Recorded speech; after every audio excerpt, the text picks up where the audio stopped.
Could have the malaria slide.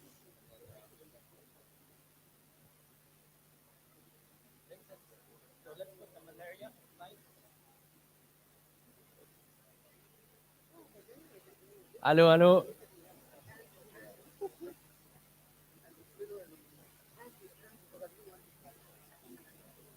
Allons, enfants. So they're putting the malaria slide.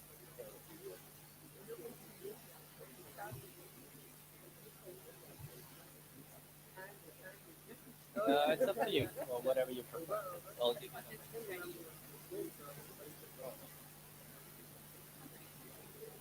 So that's the agenda. Gonna put the PowerPoint.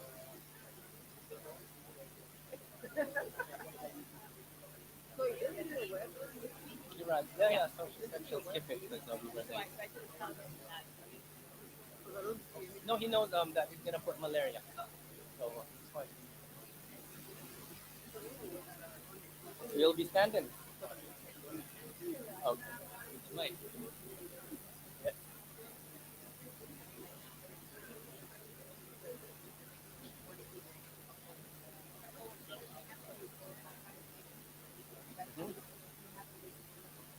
Just look at me. We'll do eye contact and thank you very much for the slide last time.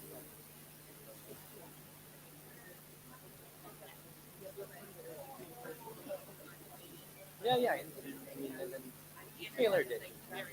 I could imagine. Yeah, you tailored it so it's. Many thanks, Vincent. So, thank you all for coming back. Your attention, please, Mesdames, Messieurs. The malaria session will start. So, appreciate your attention.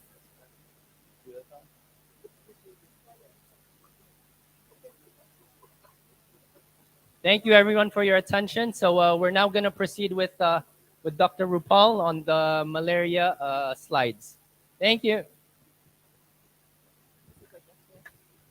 Good afternoon, everybody. I hope you had a wonderful lunch. I'm very happy that we had a little break because we did provide a lot of information to all of you. I hope it was useful. We know it's a lot, but I'm glad we had a little break, and now we'll just move on to malaria. And for those of you who don't know me, my name is Rupal Patel. I'm one of the senior malaria advisors at the Global Fund, and I've been supporting, sorry, that's my voice, yes. I've been supporting Uganda's country team, Uganda's program, and been a part of this country dialogue for now 5 years. So I'm very, very happy to be back here and to see you all in person. We heard yesterday from Dr. Jimmy, and then again in the breakout session, a very comprehensive overview of the strategic direction and priorities that the program is considering right now, especially in the context of the increased burden of malaria in the last few years. Just to complement that, because there was a lot of really good discussion yesterday, I'd like to spend the next 10 minutes giving a bit of an overview from the Global Fund perspective of some of the considerations for the malaria funding requests. And I'll try to focus in on what's new and relevant to the Uganda context. So if we go to the next slide,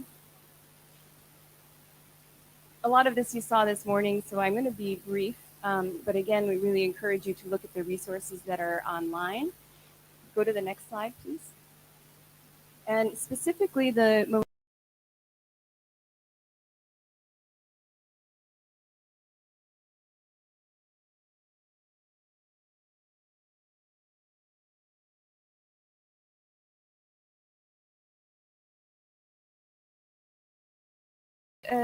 talk through over each investment area thoughts about how to prioritize interventions, and of course aligned with your NSP.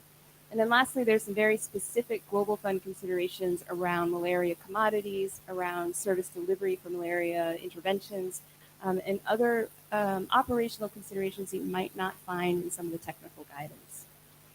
So if we move to the next slide, this covers the outline of what's in the malaria information note. It is quite dense, and I cannot possibly go through all of these investment areas right now, as well as within the time that we have. But if we go to the next slide, what I'd like to just do is quickly talk about the investment approach, some TRP considerations, and some highlights from each intervention area. And I do also want to note that a very more detailed presentation than this one was presented at a webinar where a number of our Uganda colleagues participated. It was also presented at the Nairobi RBM meetings. And also yesterday in our breakout session, there was a brief slide and presentation from RBM around strategic directions, which actually aligned quite well with our discussion, as well as some of the investment areas that we're going to talk about today. So if you go to the next slide, just briefly on the investment approach, really need to start with a topic that we talked about over the last day and a half, and thinking about how your malaria funding request is strategically focused on delivering optimal intervention mixes that are cost effective and tailored to the context. You've heard this over and over. This is a long way of saying subnational tailoring, which is not new to Uganda, especially Uganda's program being one of the 11 high burden, high impact malaria countries. But just this little message goes throughout the presentation and really is about what interventions are chosen, where they'll be placed, who they are targeting, and really importantly, how. The how in terms of the implementation is critical. We also heard an excellent presentation from our RSSH colleagues, so I won't go into a lot of detail on RSSH, but to think about the areas where health systems need to be strengthened to really support the delivery of malaria services. And then there's a lot of text here, and Bianca shared that the TRP reports are online, and I've also put the link here. But I've pulled out a few comments from the TRP's last report, summarizing their recommendations. And I think it's just important to point out that they're also reiterating the same message around prioritization, subnational tailoring, targeting the populations, and using your evidence to make decisions. But not only that, they want to see how you thought through that. And it's especially important moving into this funding request as you're balancing the priorities around the endemic areas, high burden areas, and some of the areas that are more prone to epidemics. They want to see how you've justified the prioritization, what criteria have been used, and what data and intended impacts you have. And maybe just to also say that it doesn't come out necessarily in the points I'm going to highlight in the next few slides, but at the baseline, I think we agree with the TRP that there is a priority to ensure high coverage of basic case management, high quality case management, and vector control across the country, as then you think about other additional targeted interventions. So if we move into the investment areas, this one, evidence-based decision making, has a whole section including subnational tailoring, but also surveillance and M&E. What I wanted to call out on this slide is that we do really encourage including the capacity building elements to support your surveillance, M&E, and SNT process. These elements you can see are highlighted in blue. That's because they would be considered under RSSH, but they're critical and important. We'll want to see them in malaria and how your surveillance, M&E aspects are supporting the malaria program. And also, it doesn't come out as much in our past grants, but we are very open to operational research, programmatic research, to help inform some of the decision making or evaluate some of the strategies that you're putting in place. So please remember that we are open to including that as well.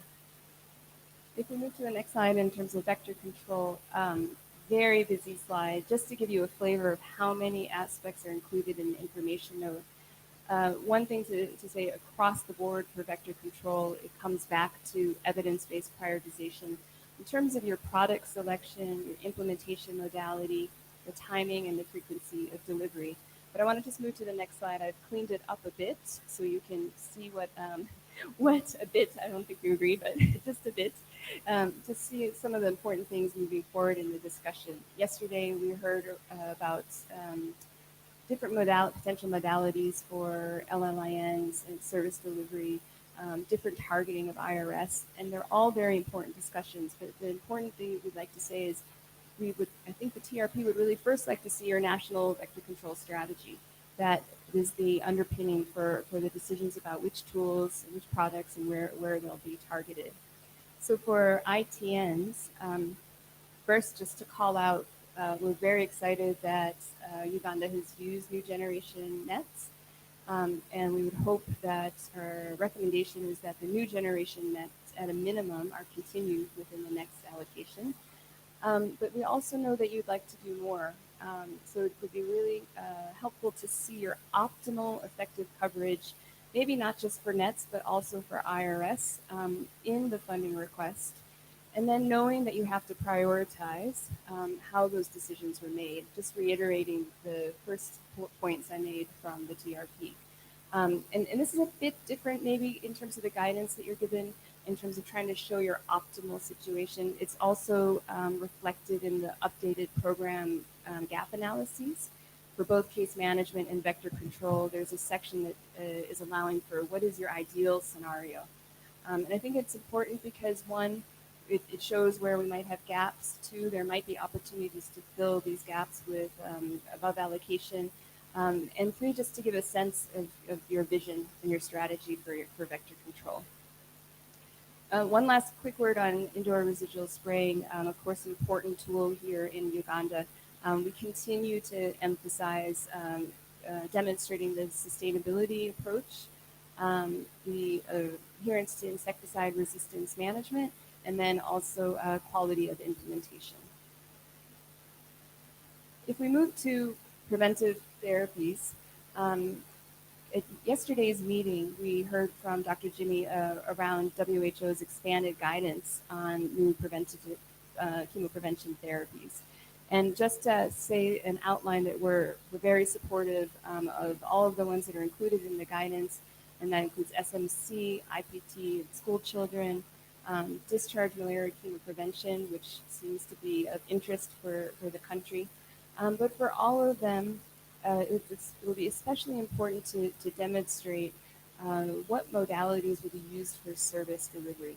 Specifically, if we think about SMC, targeting your under 5s is very different than your 5 to 15s. And how will you be able to, what is your designed approach? How will you reach children that might not be at home, might be at schools? So just an example. I'd also like to briefly comment on the malaria vaccine. We are all incredibly excited that there is an approved malaria vaccine available to countries and is available as part of the toolbox for malaria control. But we also have had lots of discussion and agreement with Gavi, WHO, and ourselves. And so I just want to say that Gavi will be the primary supporter for the vaccine, including the implementation as well as demand creation. So we will not expect to see vaccine-specific activities in our grants. It's really to try to have everything under Gavi funding and your grant with Gavi. I think I've moved fast, but I'm trying to keep with time. So if we move to case management, there's a lot we could cover. Of course, bottom line, expanding your access to quality case management, no matter which sector, is all a common goal. But I'd like to call out a few new areas for your consideration. First, under diagnostics, we know that there is the biologic threat of HRP2 gene deletions, and they are a risk to our diagnostics and our current RDTs. Although you might have a detection by surveillance, the sole recommendation is to do a nationwide survey to determine your prevalence of false negatives, to then determine whether you need to change your RDT. So we're really trying to promote across all the countries that there is at least one baseline survey or follow-up survey within your allocation. And then we move to treatment. I will talk about drug resistance on the next slide. But severe malaria is another very important topic. And I guess we'll just go back one slide, if you don't mind. Severe malaria, it involves the continuum of care from the community to the health facility. We're very keen to see what referral systems are in place, as well as the attention to treatment guidance. And this, of course, is another area of integration across the primary health services that would be very important. 2 points on the different sectors. In terms of private sector, we know that Uganda has made major strides in engaging the private sector, and there's also case management in the private sector, and you have benefited from the copay for ACTs. This round, this allocation, to access the copay for the antimalarials, we will be looking more closely at whether diagnostics is coupled with the treatment. It is a way to try to better engage the private sector and better ensure that there's confirmation of malaria prior to treatment. And then on ICCM, we're very happy to say that for the first time, we'll be able to support non-malaria ICCM commodities. That includes for pneumonia and diarrhea, and we hope that Uganda will look at that and see if that's something that you need to cover within the grant. Next slide. This is my last big slide, and it's an important topic on drug resistance. And in the context of the emergence of partial artemisinin drug resistance in Africa and the release of the WHO drug resistance strategy, we wanted to emphasize a few things. One, we're very supportive of interventions within the grants along the 4 pillars. Surveillance is a key one, of course, and in general, where PMI is working, if are able to provide the funding for the therapeutic efficacy surveillance, then it's fine. We're okay letting PMI continue.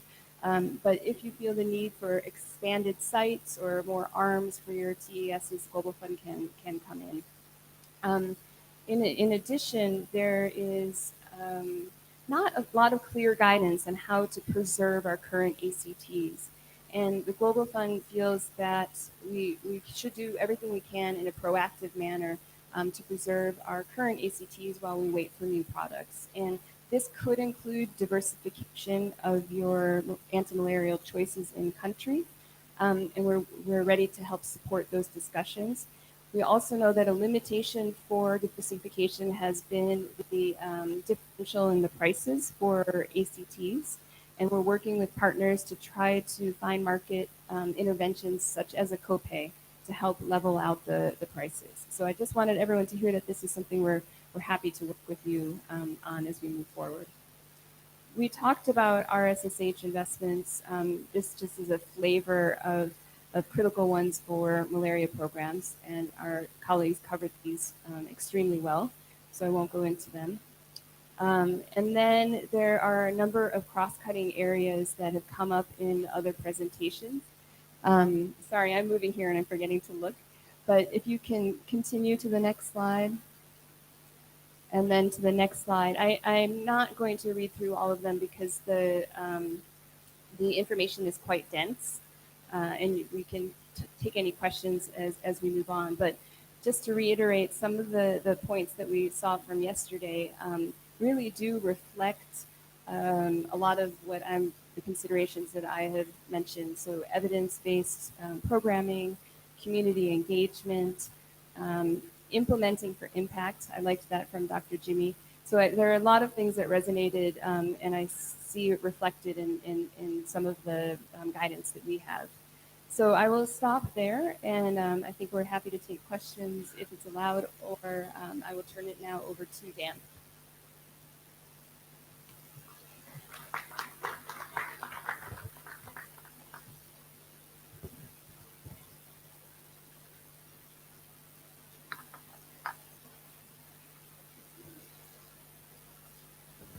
Good afternoon, everyone. Um, yes, let me introduce myself. My name is Dan Oros. I'm a new public health and MNE specialist with Global Fund working supporting Uganda. My presentation will be very brief, only 5 minutes.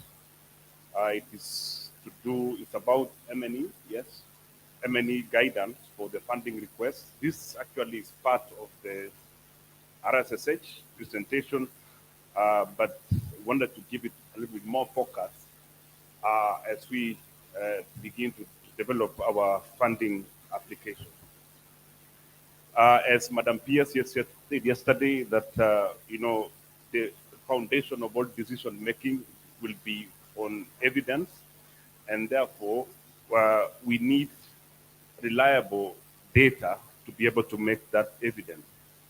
If our data systems are not giving us the correct and timely, accurate, reliable information, then our decisions will be misinformed. So the Global Fund strategy, really guiding principle when it comes to M&E investment, is really to support and strengthen the national systems rather than creating its own parallel system. So our aim really is to support and build the systems that are already there. And our request is always that you do conduct thorough assessment of your monitoring and evaluation systems, identify and the system strengthening needs, and request funding to fill these critical gaps. So really, we have to have a solid and robust understanding of your current system and to define what are those critical gaps that this funding can help to build that capacity. I'm happy that I'm the last presentation where I can give more focus on M&E, because many times it is left and not critically supported. Next. So the areas that that the Global Fund wants to support are in these categories. So of course, data governance, leadership and management, data generation, availability and quality, including the routine reporting, surveys, operational research, surveillance, administrative data sources, civil registration, and vital statistics, that is CVS, data quality. Of course, analysis, surveillance and reviews, and monitoring of health inequalities and inequities. Next. I will jump that slide because I'll cover those as I move to the next. So I just wanted to give some few minutes on these areas, because many times they are looking at the number of applications and detailed budgets. Most of areas that are critical for M&E are usually not supported, and then we have gaps during the implementation of the grant. And so it's important to point you towards some of these critical areas which needs to be supported. So under routine reporting, there are a number of things that we need to do. Of course, one is the M&E routine health information systems, and digital data systems, strategies and governance mechanisms, conducting HMIS readiness and maturity assessment. I think this was done in Uganda, and we're now expecting to follow up action on that. Conducting national inventory of digital systems and assets, data governance, security, privacy, and confidentiality legislation and policies, including for digital data systems, supporting HMIS workforce, supporting digital data systems infrastructure, including devices and other other hardwares, connectivity and power, hosting and server maintenance. All these are supported with areas that can be supported through Global Fund funding. Of course, issues of data, digital data systems and interoperability is a key issue area where we support. Under CVS, we support mortality reporting, including an analysis. Next. We also do mortality reporting. Under data quality, which is very critical, we support that national data quality review and data quality improvement plans. If that is missing or is not yet done, that is an area which we critically support. Under analysis and evaluation and reviews, we support capacity building for that. We also support program reviews, either midterm or end term, impact, all those evaluations. We also support surveillance, all areas of surveillance under malaria. These are the areas that we could be supported: malaria data repository, malaria specific analysis, access, coverage, and epi trends, malaria indicator surveys, which of course should be, based on the when was the last one done.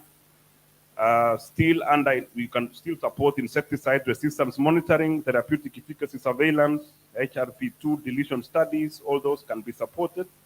Case-based surveillance under HIV, key populations, of course, sentinel surveillance, key population service coverage monitoring, prevention outcome monitoring, which is critical, service cascade analysis, ART cohort analysis. I think we had mentioned that in the morning. Of course, the behavioral surveys for key population, national joint HIV data quality audit, all those are within HIV, can be supported. The drug resistant surveillance, still all under HIV. Next, under TB. Yes, under TB, the areas to support in terms of routine reporting includes the digital real-time case-based surveillance system, TB care cascade analysis, patient pathway analysis, TB treatment cohort analysis. Under surveys for TB, we look at patient catastrophic cost survey, national TB prevalence survey, which is supposed to be every 7 to 10 years. I think the country is due for that. The drug resistance survey every 5 years, and several other inventory studies that can be supported within TB. Next. Under community data systems, this is the last slide. We hope to support updates or development of national CHIS strategies, which should be aligned with the HMIS strategies. Update or development of measurement framework, including community data, revision of community indicators and tools, those are can be supported. And finally, and not the least, is the private sector. What can be supported within the private sector really mainly is about investment to address the bottlenecks in private sector reporting, including data quality and use and integration into national HMIS. So this is a critical aspect in the private sector, really, to be able to ensure that the reporting that comes from them are integrated into the HMIS, national HMIS system. So that's a critical area to support within the private sector. So those are the areas within MNE that can be supported through this funding, which we request your kind consideration. So thank you very much.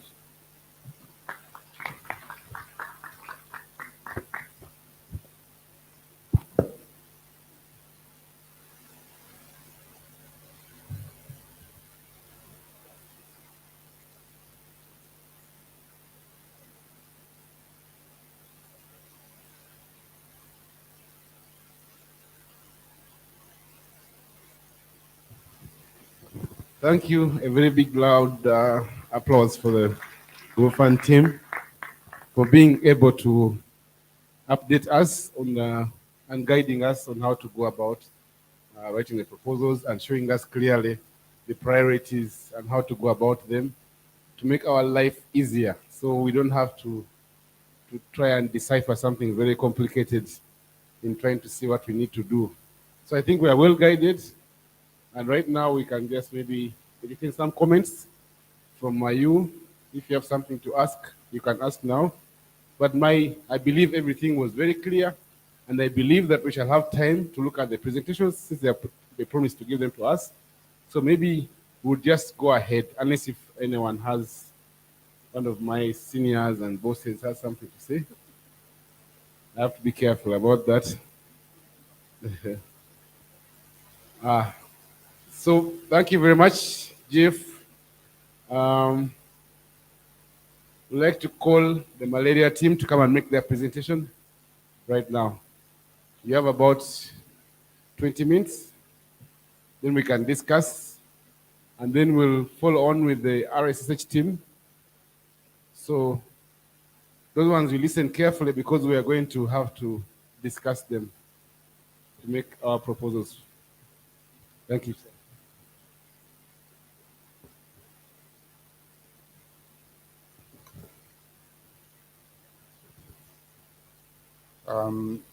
Good afternoon, everybody. My name's Dr. Katurevi Charles. I work with WHO in Uganda.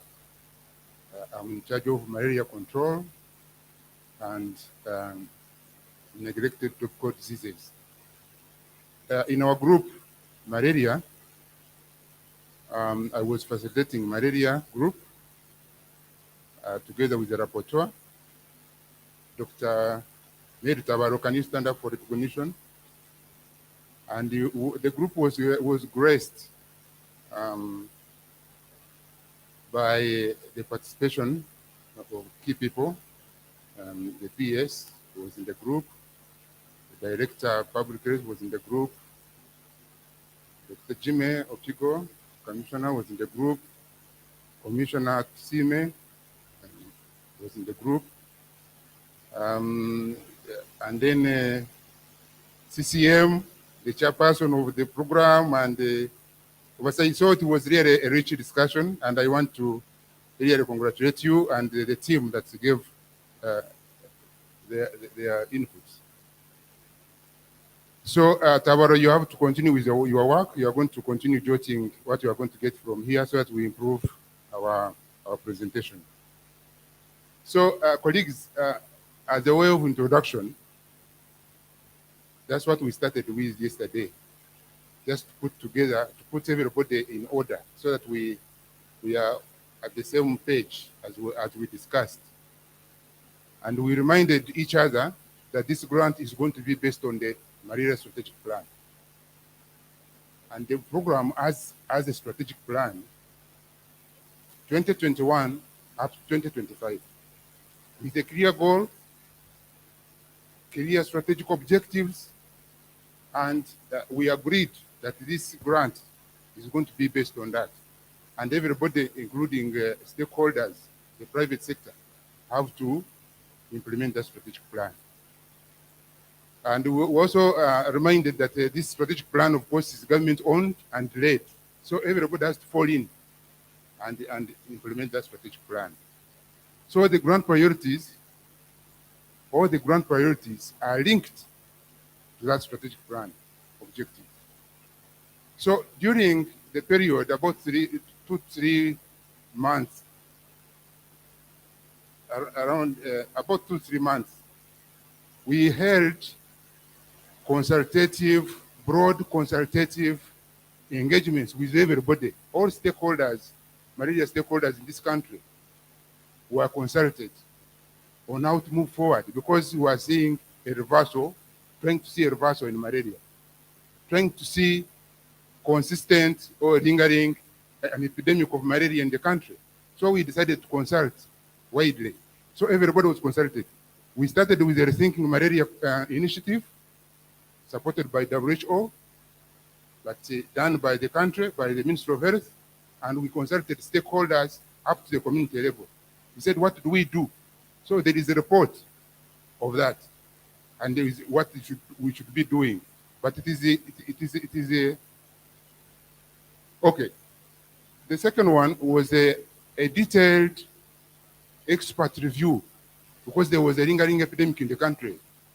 We called together Opigo and the Ministry of Health. They called the partners, including international people, to come here and try to interrogate this, what is happening in Uganda. So there was a discussion, and their findings and recommendations on how to move forward. All those are going to be put on the table and include them in the what? In this grant. The other one is about MTR. We have been told that this grant is going to be based on the malaria strategic plans.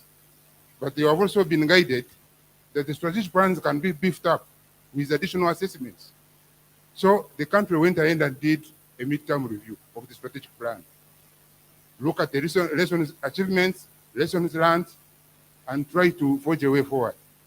And there is a report, and I need more after this MTR.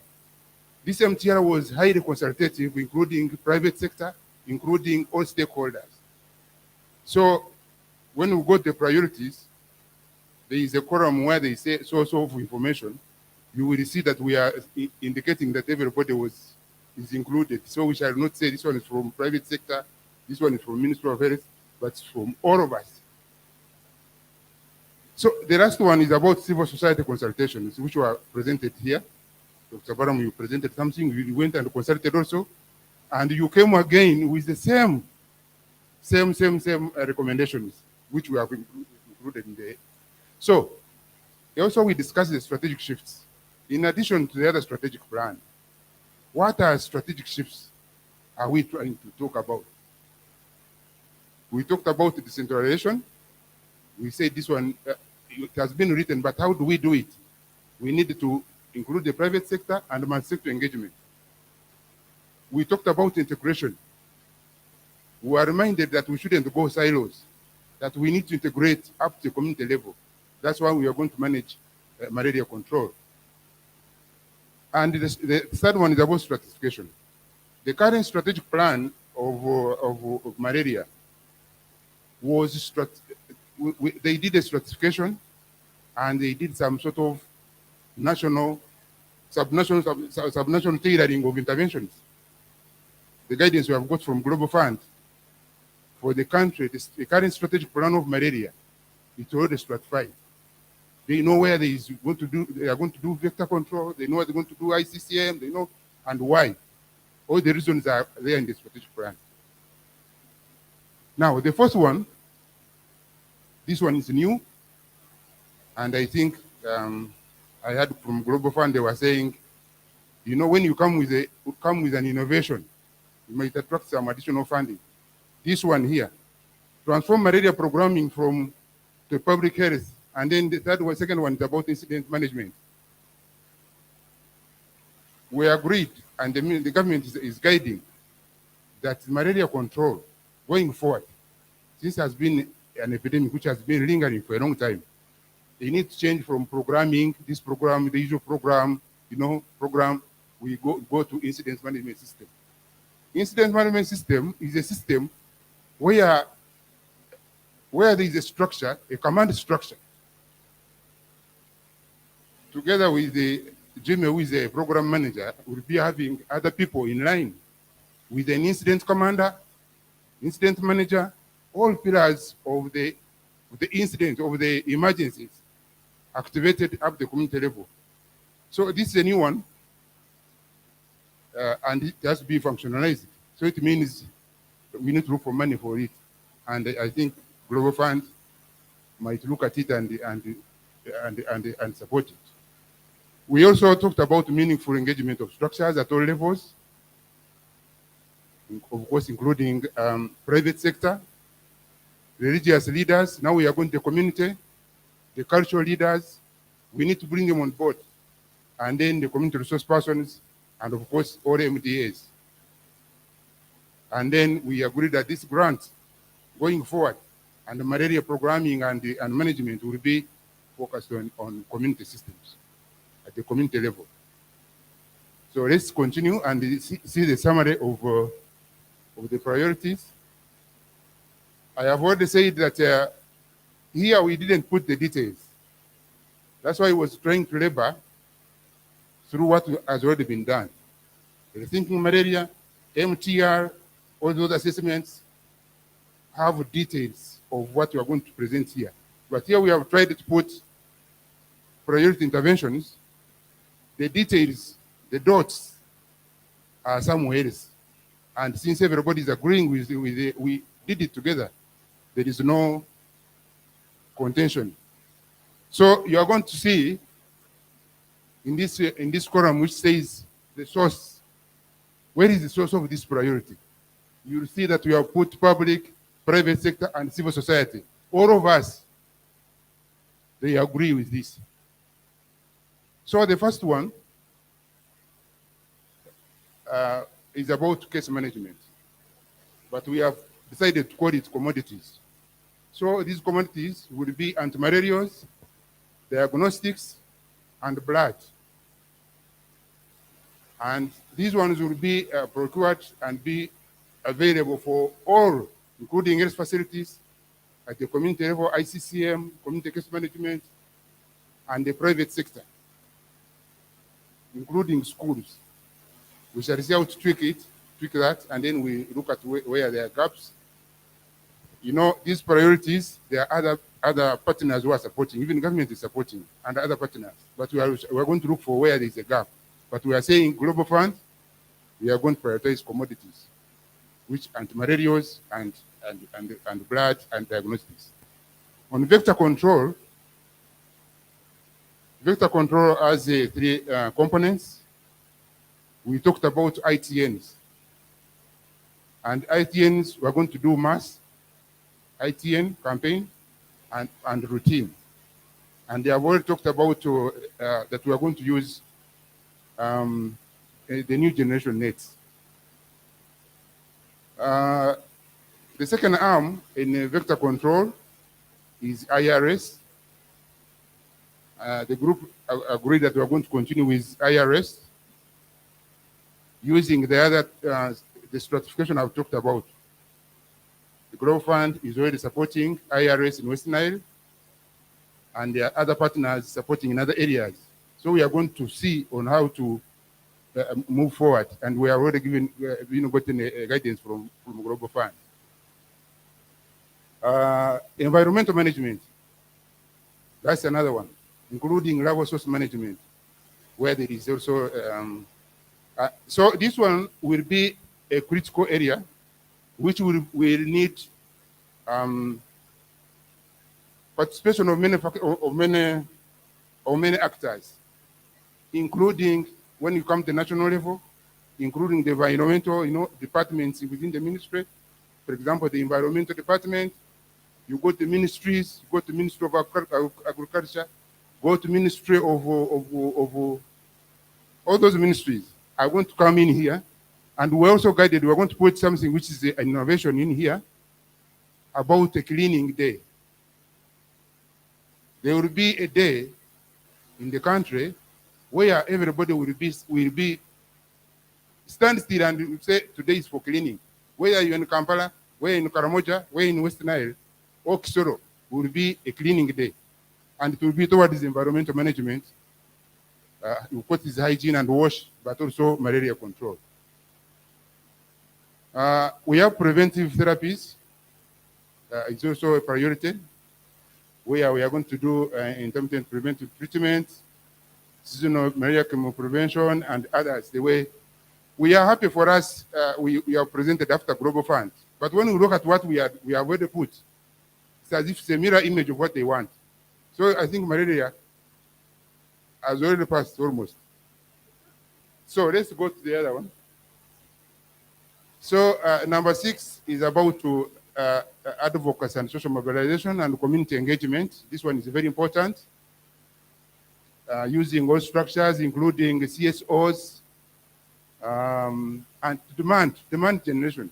We are having a problem. Why malaria is not going? It's around here, the community. We need to bring the community on our side. And they agree, yes, they need to do something.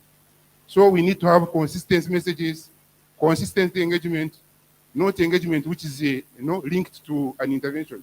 You want to do long-lasting distribution, the messages are many. You want to do IRS, after that activity, they go down. I think we are going to say these messages should be consistent throughout. The community engagement should be consistent throughout. And then we see how to handle this. Now, number 7 is about program management, health system strengthening, and multi-sector engagement. This one has many activities. For example, the tools, the policies, the strategic plan, the guidelines, SOPs will be developed here and disseminated to all, because we are saying that everybody is coming in here. All government, all society will come and we fight malaria. So the first one is about tools. We have the supply chain here. We have partner engagements. We are going to do a mapping of partners. If you are just there doing something and you are not you are not captured by the government or by the program, then you will not be included. So there will be CSO mapping and partner mapping to know where people are doing, where they are supposed to be, what they are doing, so that, and what they are contributing. So this partner program management is a bit big, but the details are somewhere which are not here. So the other priorities about to SIMIO, which is surveillance, monitoring and evaluation, operational research. This one is going to be prioritized. We are going to do evaluations, malaria indicator survey. We are going to do special studies, like therapeutic efficacy studies, and other studies like insecticide resistance and others. So all of them are under this one. So the last one, almost the last, is about epidemic. For emphasis, let me say it again: epidemic prevention, epidemic management. And on this one, we said we are going to do the incident management system.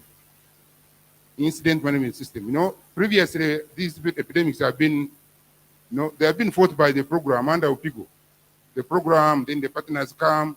Maybe the minister is not he's informed, but he says to do something, but he's saying no. This time, please, we are going to be guided by the strategic structures.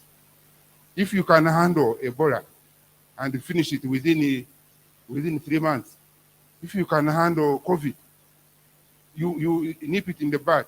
If you can handle all the epidemics and finish them, then it means malaria can also be finished. So here we are going to do EPR. We are going to have an EPR plan. We have guidelines and SOPs. And these ones are going to be developed and disseminated to everybody. This control epidemic of malaria will be by everybody. You are going to, I know somebody is going to maybe try to explain better than me here. If you have pillars under IMT, everybody will be included. Government, non-government, private sector, the community, everybody will be talking about malaria, and then we see it going. Then the last one is about capacity building.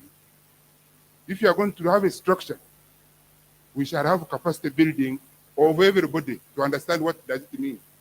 What does it mean? If you say, and when you say the capacity building, so capacity building when we have, for example, epidemics. How are we having epidemics in the districts at the community level? What can a household do? What can a head of a household do? What can a community leader do in order to reverse the the trend of this malaria epidemic? So, ladies and gentlemen, I think it's the last one. Yes, we are saying this is what we have as malaria constituency, supporting the minister to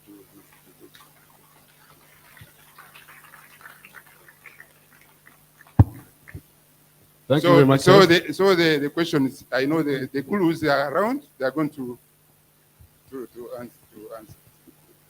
Thank you, Malaria team, for that very inspiring presentation and a good sense of hope that malaria is about to leave Uganda.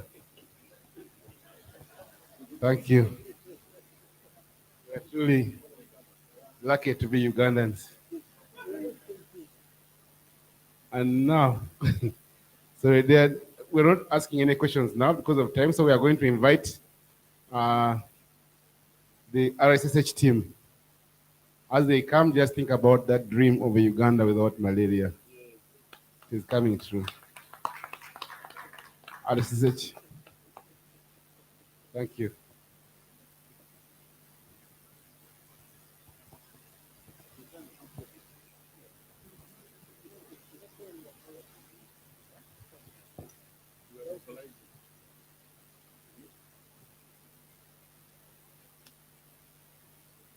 All protocol observed. Good afternoon, ladies and gentlemen. My name is Dr. Ochorin Jimmy from the Ministry of Health, Community Health Department. I'm here to present the component of RSSH. We had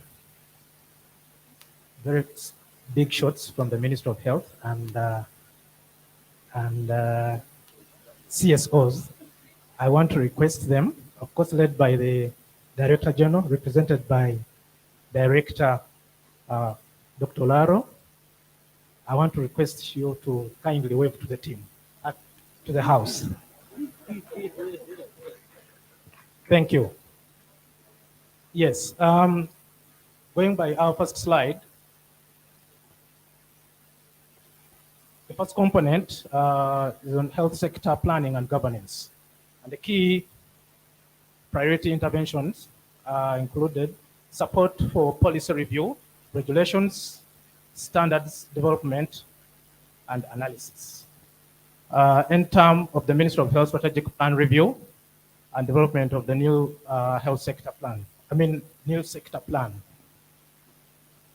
Then support the alternative finance mechanism processes, including the national health insurance and health and result-based financing, RBF. Support public expenditure reviews and efficiency studies. Strengthen resource mapping and tracking. Support national health accounts, annual client satisfaction, and patient and workforce safety surveys. Strengthening leadership, integrated planning, and coordination of all stakeholders at national, regional, and district level. Then support implementation of the multi-sectoral coordination framework for universal health coverage. Strengthening public-private partnerships, PPFs, and rollout of the local government governance and management manual and assessment. The areas of strengthening leadership, especially at the region and the district, came out strongly as one of the areas that is a bit lacking. And strengthening at the district level would be really of significant improvement as far as health sector planning and governance is concerned. The justifications are on the right-hand side.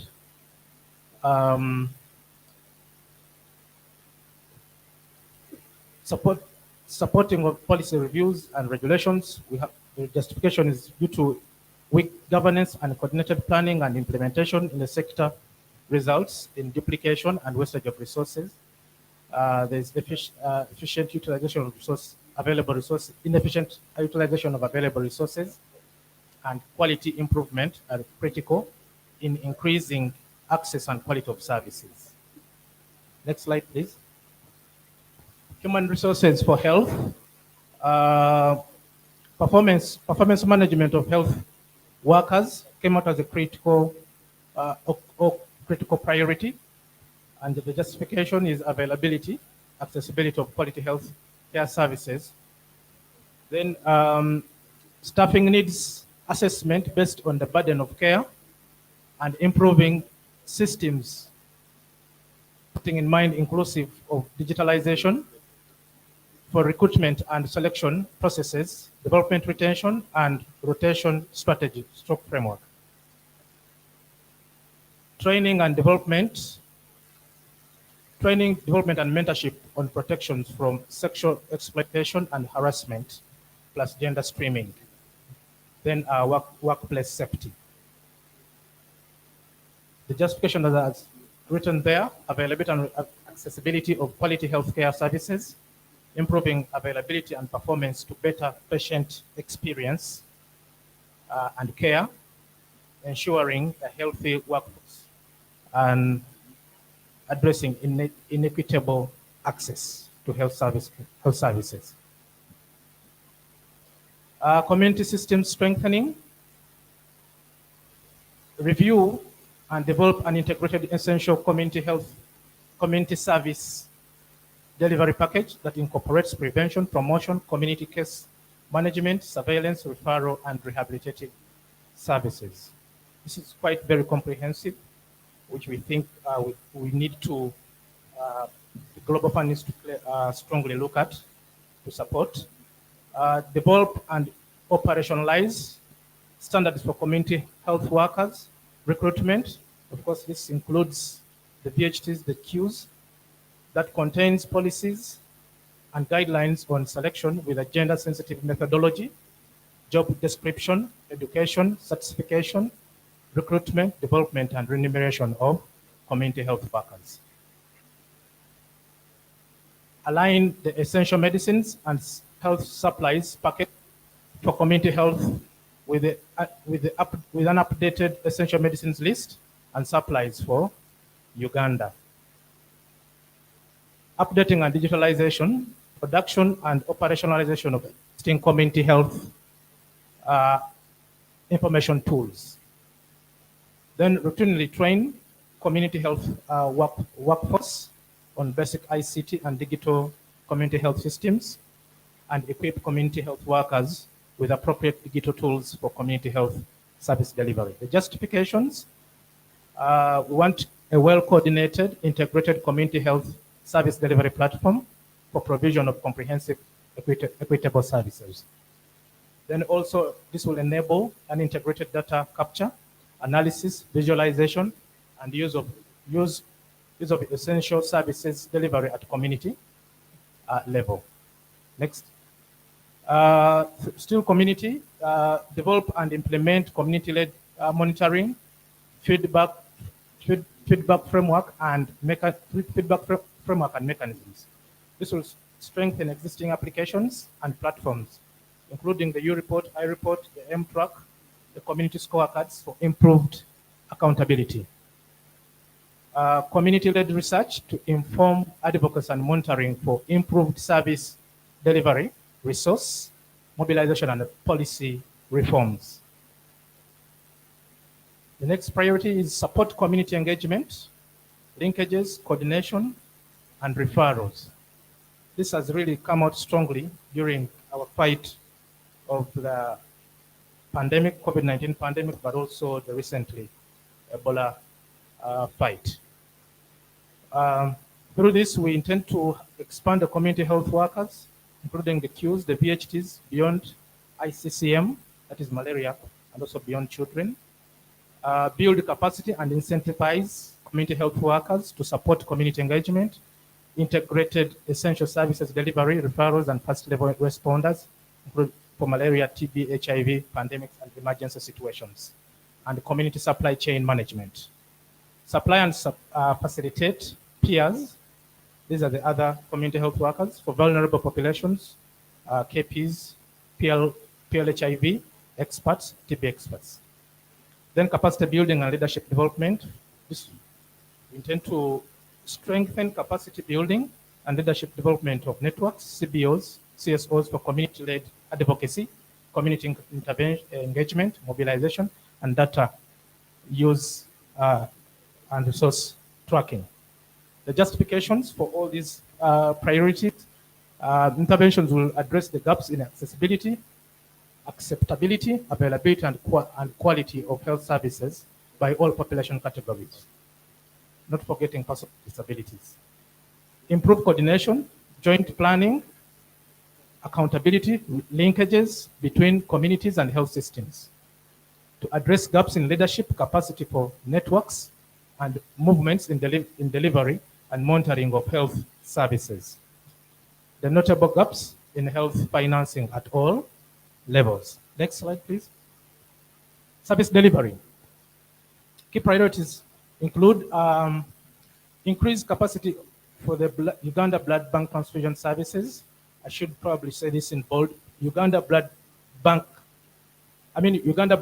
transfusion services, particularly Uganda blood banks, storage, testing, and supply of blood and blood products for emergency and routine care.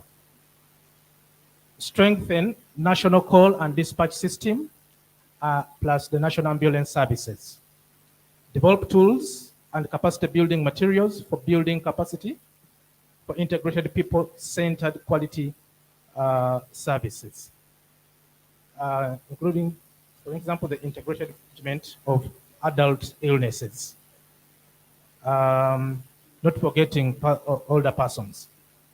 Scaling up and supporting of quality improvement and quality of care, that is support for functionalizing committees, QI committees at all levels, setting up collaboratives, regional referral capacity for QI methodology. Support quality of care and QI in the private sector, accreditation systems. Then strengthening oxygen delivery, production and capacity building systems. Developing tools for assessment and monitoring, capacity building for provision of equitable and non-discriminatory care. The justifications include this: there's inadequate treatment outcomes, below target performance on retention in care, and also address a facility-based stigma and discrimination. Next. Data and information systems, key priority areas included monitoring and evaluation of key strategies and interventions, conduct regular performance reviews at national and subnational, which is the regional and the districts, develop and operationalize the national research agenda, conduct regular health facility assessment, strengthening data governance and protection for data systems and digital health tools, digitalization of health services delivery at both community and health facility levels, implement integrated and interoperable systems for generation and transmission of health data, surveillance, reporting, and accountability. The interoperable systems will be very, very helpful as far as having points of service delivery talking to each other. Strengthen capacity for data management, that is generation, analysis, use, and visualization at all levels, and then for national, regional, and district feedback. Then support data quality assessment and feedback. Strengthen integrated surveillance and reporting, including the private sector. The justifications, there's need for evidence-based decisions at all levels, both in the community and health facilities. We need evidence-based for persistency of inequities across all diseases, and need to use all the 3 diseases and need to use data for addressing these. Enabling easy data capture, analysis, visualization, and use at all levels.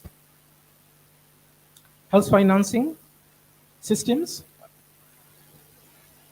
Key priority areas are enhance efficiencies through technology, including rolling out of the budget tracking tool, training, that is financial IT audit reporting at national, regional, and district level.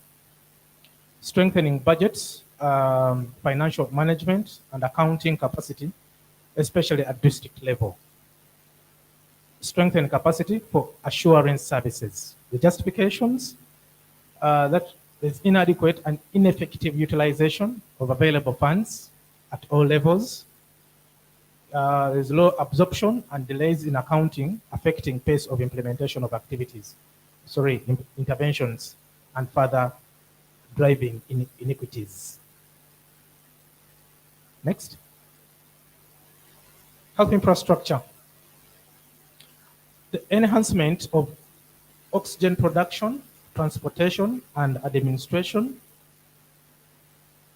Functionalization of regional equipment maintenance workshops, retooling and skilling, including our orthopedic workshops.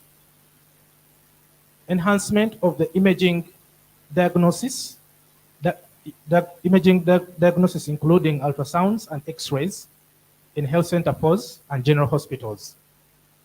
Capacity building of engineers and technicians to maintain, service, and repair small and complex medical equipment. Strengthen the health infrastructure inventory management system. Refurbishment of drug stores for health centers, general hospitals, and regional referrals. Enhancement of reliable and sustainable energy system for improved healthcare service provision, that is the solar repairs, generators, and transformers. Review and production of a standard regional referral hospital, general hospital, and health center for designs for improved service delivery and strengthening of referral systems. Develop a comprehensive health infrastructure, standard and guidelines. The justifications for all those priorities: produce sufficient oxygen required, including emergency needs or during emergency situations. Improve effectiveness and efficiency of medical equipment. Enhance diagnostic services. Develop a resilient system that can easily address own needs without waiting for external manufacturers and suppliers. Easy access of data on what is required is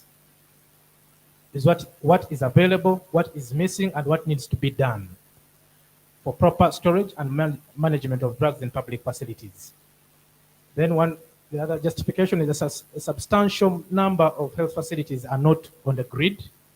Regional referrals require dedicated power lines, high capacity transformers for specialized services and equipments. That is our ICUs, our CT scans, and oxygen plants. Current designs were produced in 2013. For regulation of standards, designs, and specifications for the development, maintenance, and management of health infrastructure.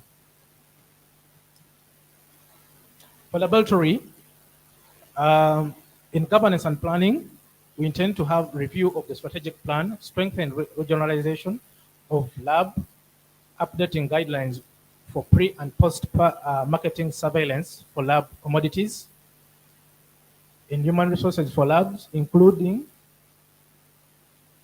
leadership skills, forecasting and ordering of lab supplies, interdisciplinary work, integrated mentorship for improved service delivery. Improve existing lab infrastructure.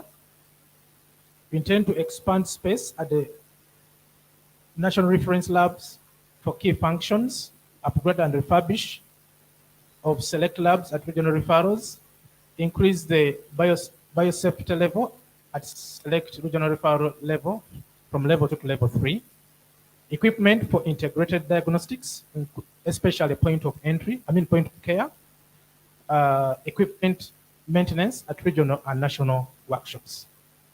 Information systems for lab, strengthen interoperability of laboratory information systems and other systems. Quality assurance, establish a center of excellence, for EQA, partner production, EQA processes, accreditation, and maintenance of accredited laboratories, accreditation body for Uganda, the UGANAS. Establishment of laboratory-based surveillance, including environmental surveillance. The justifications for all those are priorities, critical for timely and quality care need for strengthening surveillance, identification and notification of outbreaks. Increasing availability of quality and reliable mechanisms for monitoring, treatment for 3 diseases. Okay, supply chain, health products and supply chain management. Digitalization, this is for both facility and community. Digitalization of the supply chain at lower level, infrastructure for storage at central and facility levels, operational studies to inform continuous improvement of supply chain, capacity for product selection, quantification and production and procurement planning.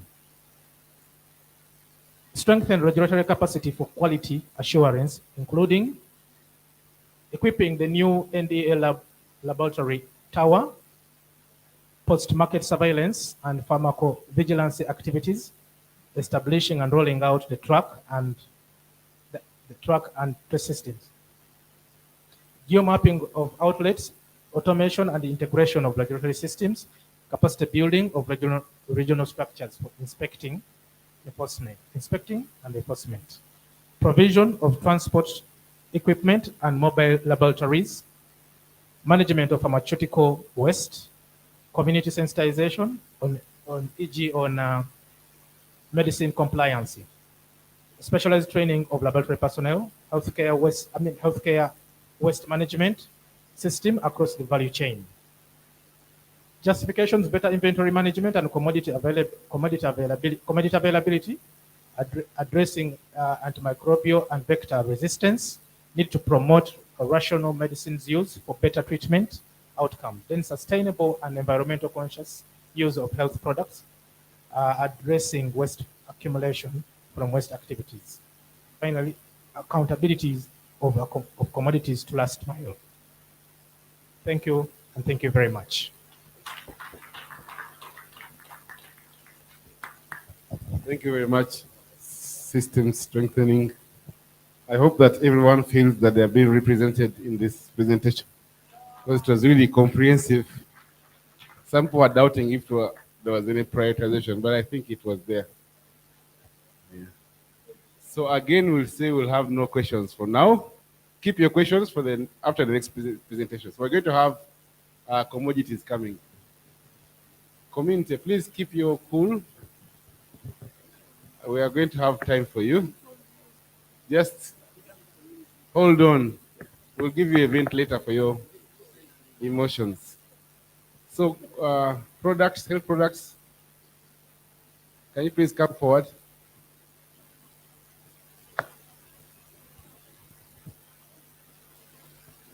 She's behind you. Can you give her that? She's there. Pamela, please get that.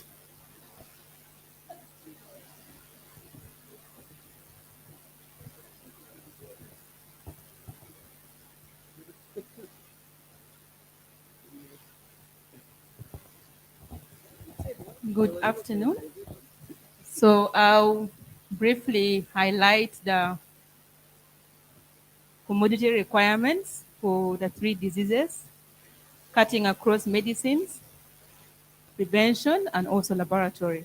Just briefly highlighting. So I'll start with the HIV.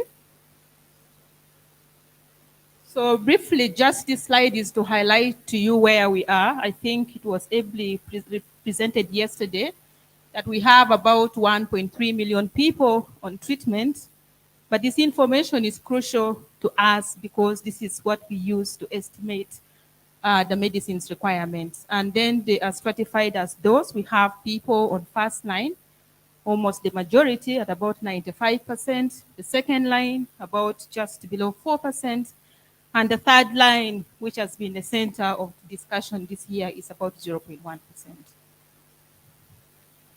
This projection, we'll take it with a pinch of salt because the last updated numbers were as of March 2022.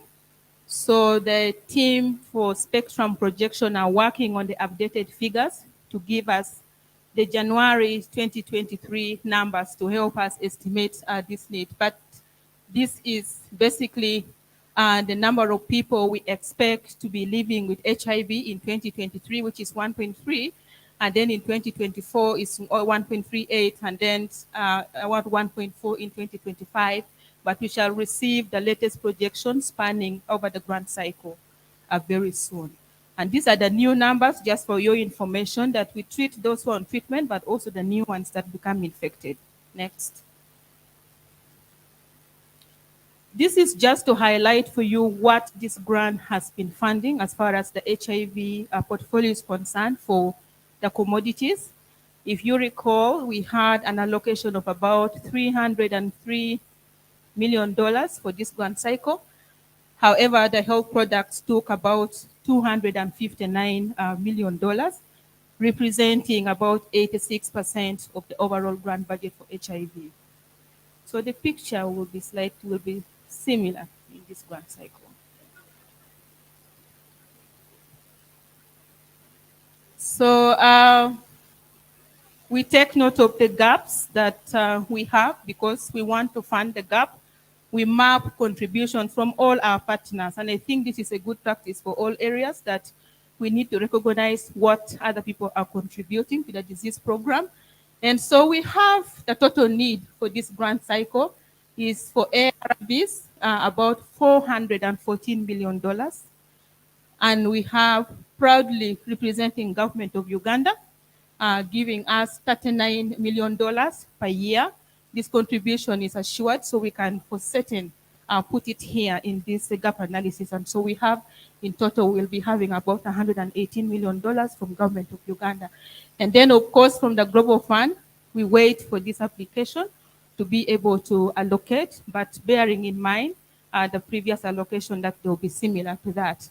And we have also another partner, the US government, a very strong partner that has been supporting also gap fill for the public sector, but also for the PNFP sector. And when we get that, we shall be able to slightly dent the gap. However, PEFA contribution is provided per year, so you cannot be certain for the subsequent years.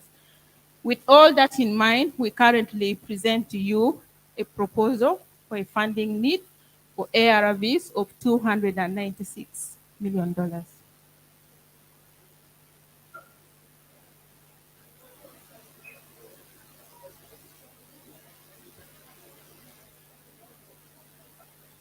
Chair, need to be protected.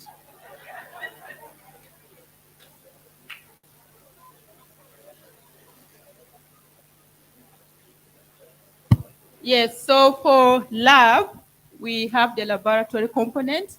The picture is not very different. We have a total need of $276 million.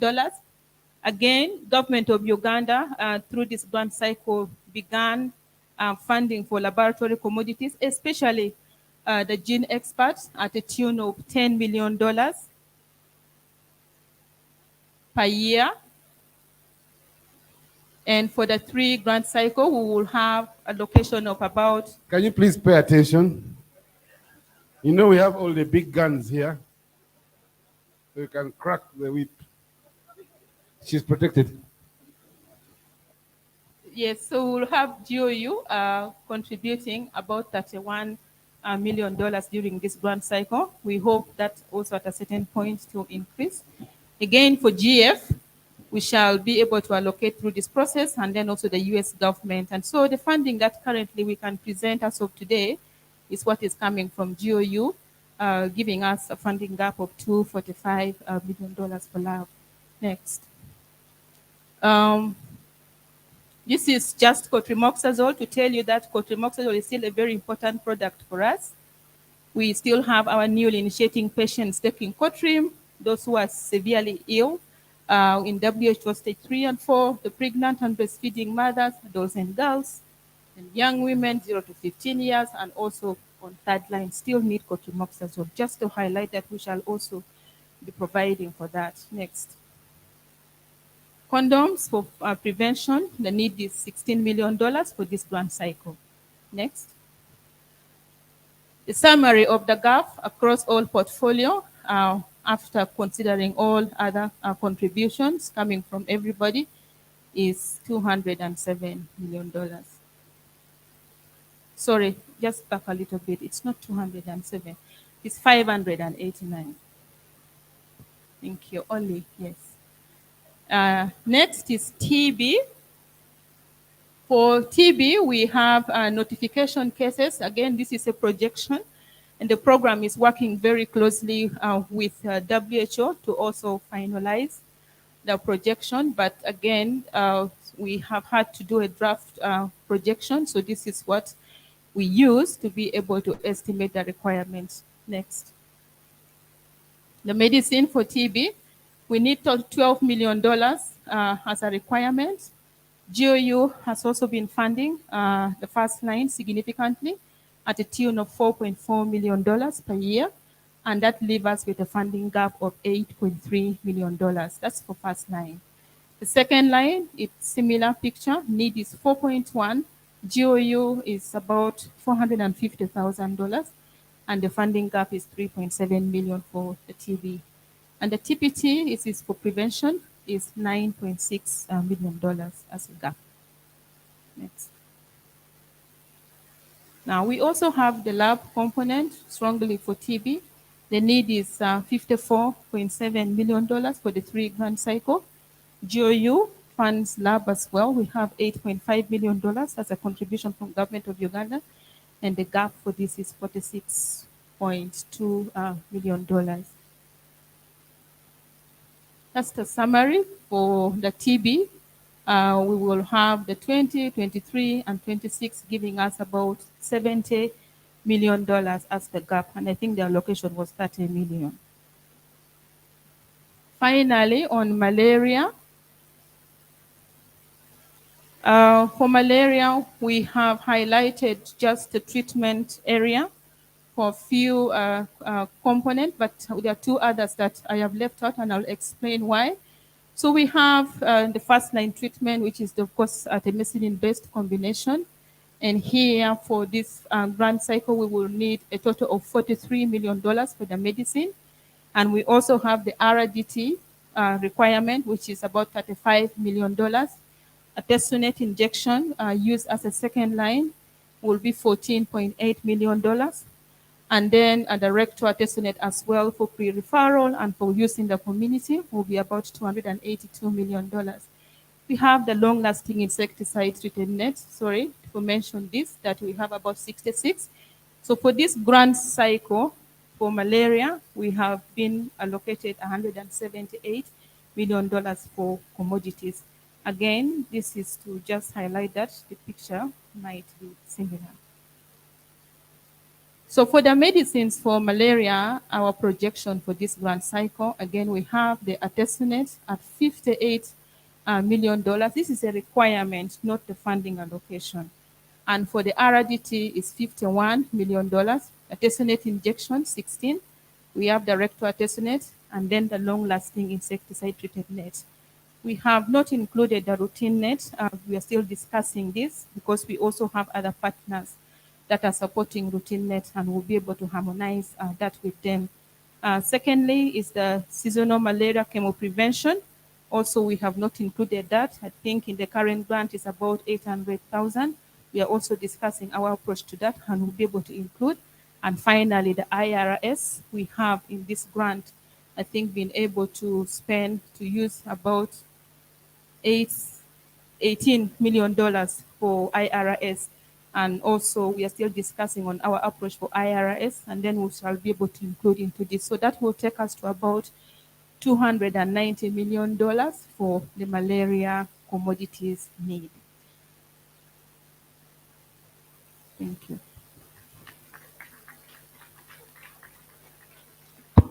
Thank you very much, Pamela. I want 2 strong men to come and escort her to her seat.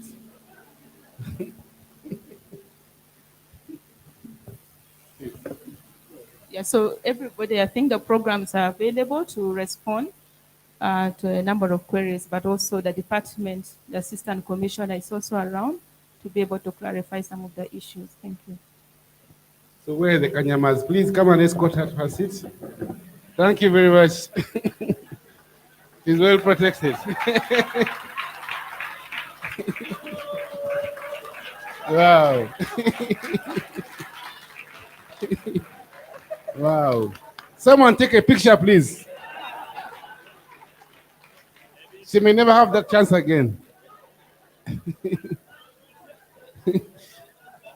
Wow, wow, wow. Thank you. Thank you, Afande. A clap for the Afande, please. Thank you. Anyway, on the other hand, it feels like we should just close the ministry and let them give out their medicines. Because they are taking all the money. We have to find a way of balancing things. Thank you. So we are going to open up this discussion because of time. So those who have kept your questions for the malaria, for the system strengthening, and for medicines, please, you can ask now. We'll take rounds of questions, maybe 5 per round, and get responses. So what we'll do when you're going to respond, I think either you come in front and respond or respond from where you're sitting. Let's try to hurry because we have a long closing ceremony for this. So the first round of questions at the back. You say your name and the question. Then the man from peer what? Peer educators? Civil society, yes. So we have also Idris from the country team. So please go ahead. Thank you very much. My name is Rssh. The other name is Mubiru. I'm the alternate representative of PLHIV on the CCM board. I also work with and for the Uganda Young Positives as the team leader. I have two comments. One comes from our most recent presentation, and I'm glad that she was escorted to her seat because what she presented to us is ideally not good news for this country.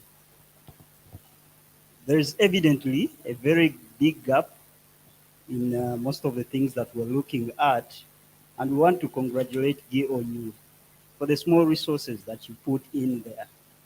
They say Nyamantono or Kayaneri Munkwao. So my comment and concern vis-a-vis all these big gaps, the little that we are able to get, experience has showed us that we are unable to utilize it. Most of our engagements as the CCM, we sit to allocate and reallocate resources, meaning that even the ones that we have, we can't utilize it effectively. So please, can you guide us? What is failing us to utilize the little that is there, and we end up always, complaining against these big gaps. My second one and the last one is about system strengthening. The presenter therein talked about so many things, but you cannot strengthen systems minus a community arm in it. I hardly saw community interventions therein. I hardly heard him talk about what the community will do, the role of communities in strengthening these systems. So would you please come back in front and highlight to us what is our role in system strengthening? I thank you. Let's just hear from the PS.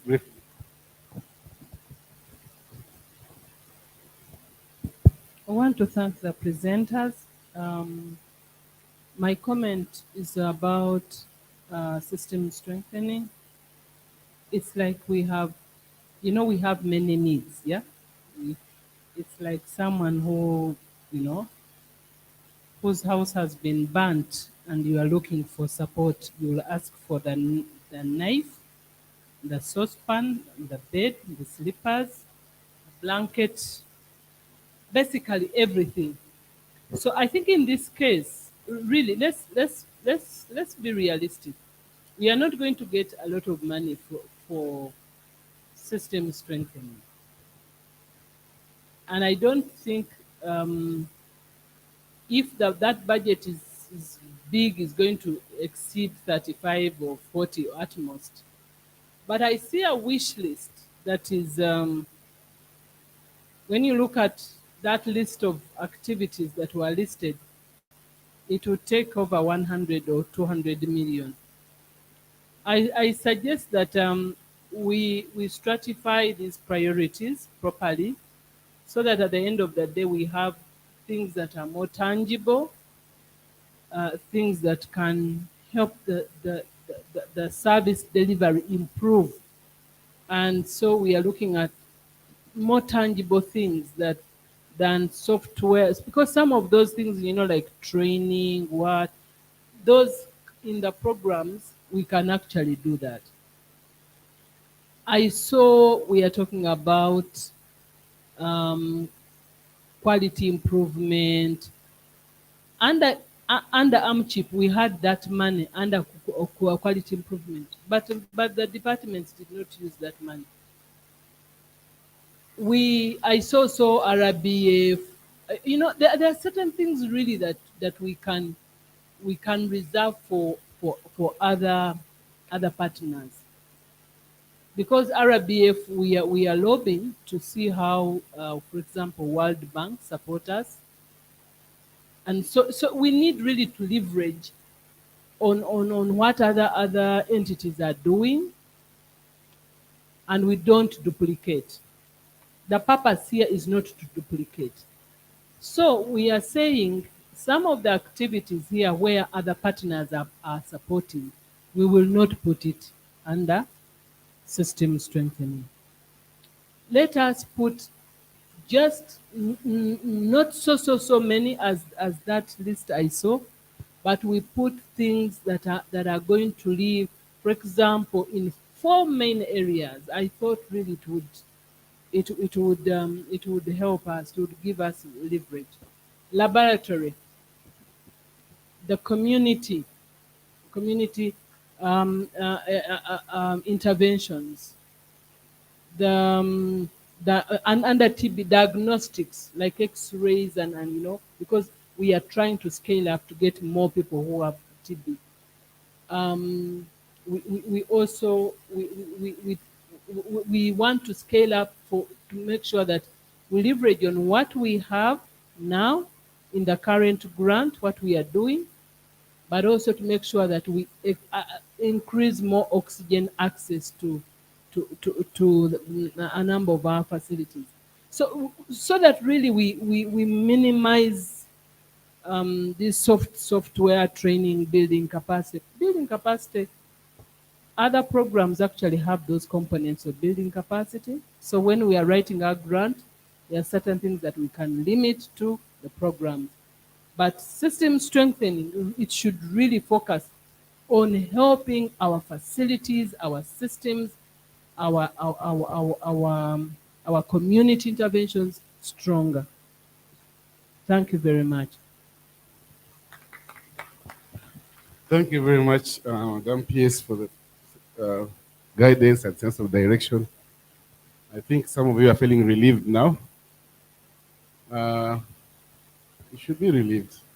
So we'll have my co-facilitator. Yes, thank you very much. Now I want She already to... had the microphone. She was going to write, I think. No.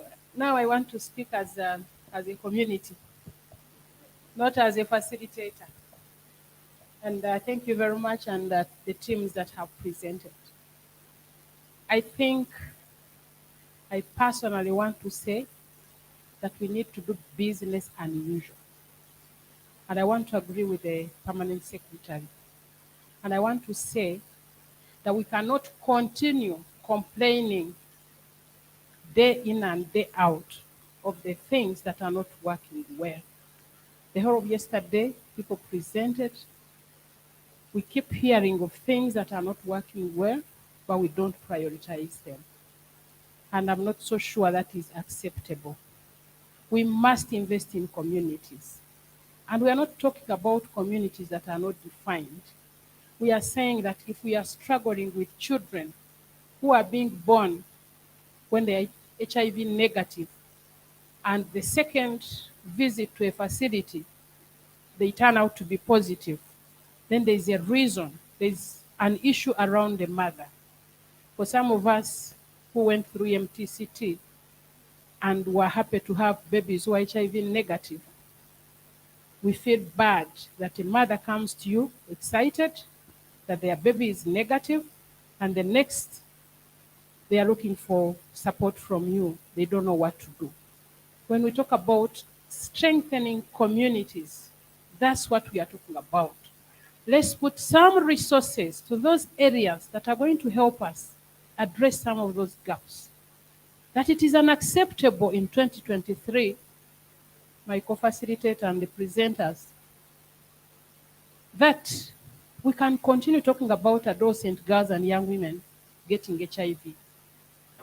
When we told our story of being HIV positive, we would excuse anybody in this room because we had limited information, limited resources, limited tools. But in 2023, if a young woman comes up and says she's HIV positive, we have all reasons not to be excused. So those are some of the critical areas. When we talk about resilient systems, that's where probably we need to also focus to make sure that this young girl down there, that child who is going to tell a story of having been HIV on the second visit, not even when she was or he was in the womb of the mother, Allow me 1 minute because I hadn't spoken. So I need the. By taking back the microphone. She will not understand what kind of human beings we were sitting in boardrooms like this. Planning for 2 days and we don't come up with clear strategies and mechanisms of keeping her or him negative. So I think my final recommendation is that the teams that looked at the presentation that we just had and all other presentations, but particularly the one that looks at resilient systems, needs to go back and we tease out, like the permanent secretary has advised, 4 key areas and 1 area on community. We be strict and strategic in terms of what are the 1, 2, 3 things that we need here that are going to complement the commodities and other areas that we are talking about, so that at the end of the day, we can say we are contributing to getting people out of the situations that they are in rather than keeping them there. Thank you. Thank you very much. Can you please pass on the mic to the front here? I hope RSSH has taken note and all of us have taken note because we are going to have time to look at this. Please go ahead. Thank you very much, Ebony. I think you've noticed throughout the day, we have had presentations from the 5 speakers: HIV, TB, malaria, RSSH. Those are 4 actually. And there was a difference, and the supplies, the one that needed the Kanyama for escort. There was a difference across the board. The last one had a lot of clarity. And for us as the committee that's in charge of actually putting these proposals out, that gives us a bit of satisfaction that we are starting to really see things piecing up. The HIV presentation did not really get into deep prioritization. We really need you to go back, reprioritize, have a look at what malaria has done, for instance. They had a 9-point program. Malaria seems to have had too many questions asked in 2022, so they have been thinking and rethinking and doing even more thinking because of the MTR and then the expert group. So things are starting to really piece up. Their proposal could easily be ready now. TB somewhat, but still the envelope is not that big, so prioritization is of essence. But HIV, I implore you to please go back and redo this thing. The presentation from HIV was a bit different from everybody else. So I know it's early days. I'm very excited with what we've achieved so far. The room is still full. Everybody is still looking at me. So well done, but we still have a long way to go. So the writing starts on Monday after the board meeting, and then we can get into the nitty-gritty. But yeah, unless you have a nicely prioritized list, we will still be, fighting in boardrooms to get priorities again. Thank you. Thank you very much, Flavia, from the CCM for the critique and guidance. Yeah, gentleman there. Yes, thank you very much. My concern here, one, is on the system strengthening. I've not seen really the arm of community, and the issue talks about system strengthening. As I know, Heros is in a network. We are the clients, they are service providers. So if we don't strengthen that network, look at the issue of the community peer-led model, which is supporting the key populations. Maybe as an example, we need to take up these models and redefine our system strengthening, because most of the issues we are rotating at the facility level, and that's where my concern is. Secondly, I would like to see really prevention working, because in a common language, we always know prevention is better than cure. So we wouldn't love to see a lot of budgets going on treatment all the time. Our effort is to curb down the rate of what? Of prevalence in malaria, in HIV, in TB. So in the next 2 years, We would like to see prevention spearheading, even overlapping the treatment. That's when we shall appreciate and say, really, we are working. So with that, I would like members to reset ourselves on some of these interventions so that we have a balance in implementation. Thank you very much. Thank you. There was a hand.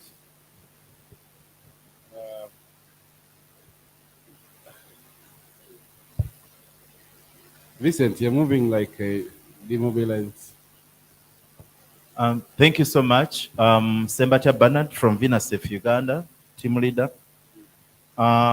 Yes, my concern comes to the malaria program. I remember, if you can quote very well, PS said that she's tired of people saying government yetuyambe. She said, you community, you have to do your work, not government always to come to you. That's what she had to say. Now, the issue is, in all the presentations, we've been seeing queues. The community, for us, we use peer educators, and our peer educators work hand in hand with the queues. And the peer educators can't work without any remuneration. We need to see that they are catered for, and in all the slides, we see queues, but we need to see peer educators. Because for us CSOs and NGOs, we use peer educators in the community. And two, we didn't talk of remuneration of health workers. I don't know which systems we are strengthening, and health workers are left out. They will continue rioting and nowhere to go. I think we should think of them as well in this system. Yes, actually, that is all I had to say. Thank you. Can we have Flavia there, and then we come to the front desk here?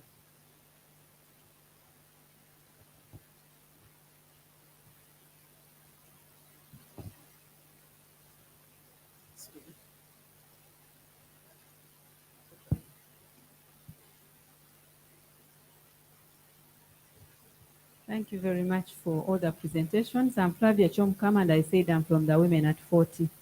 And the Women at 40 is not my age, but the 40 years of HIV and the role of women living with HIV in the HIV response in this country. So last year we had a record 40 years with HIV in this country. Last year, I would say I got 53. I have a daughter of 23 who was born negative, to me who was HIV positive. Unfortunately, last year is when we had an increase in prevention of in vertical transmission from 5,000 to 6,000. And then I said, what went wrong? And I would like to applaud the work we are doing, but we are missing one critical component: community-led systems strengthening. And when we say led, it's very critical that we ensure we have community structures in place. We have them on paper. We have them on paper, but we want them funded. Where the government stops, I was just discussing with someone here, and he said the government has its thinking or even its concept of community systems. You bring the medicines to the community, you do outreach, you train the apps. Yes, we understand. But we are saying where you stop to train, what happens to them?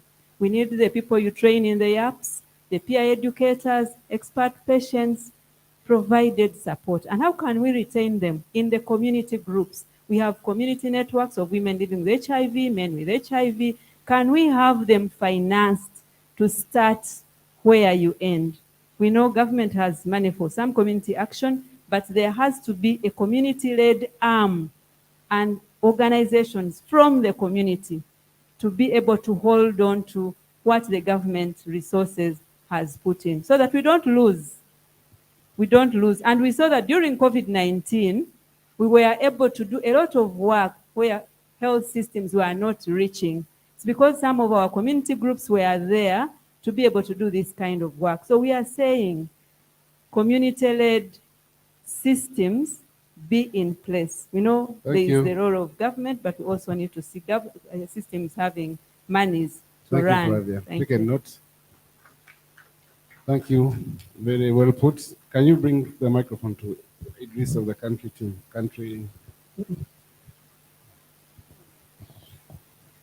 Thank you very much, and good afternoon, everyone.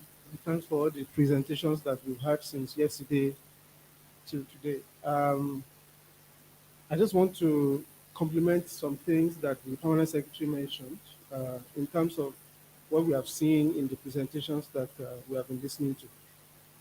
First, you mentioned duplication, and she talked about duplication between different donors or different stakeholders. But that's not the only duplication that we have seen in the course of the 2 days that we have. We have duplications in between disease modules. We have duplications in between the RSSH, the cross-cutting RSSH module itself. So I want to believe that the writing team will sieve all of those out and ensure that what is remaining is actually what is needed.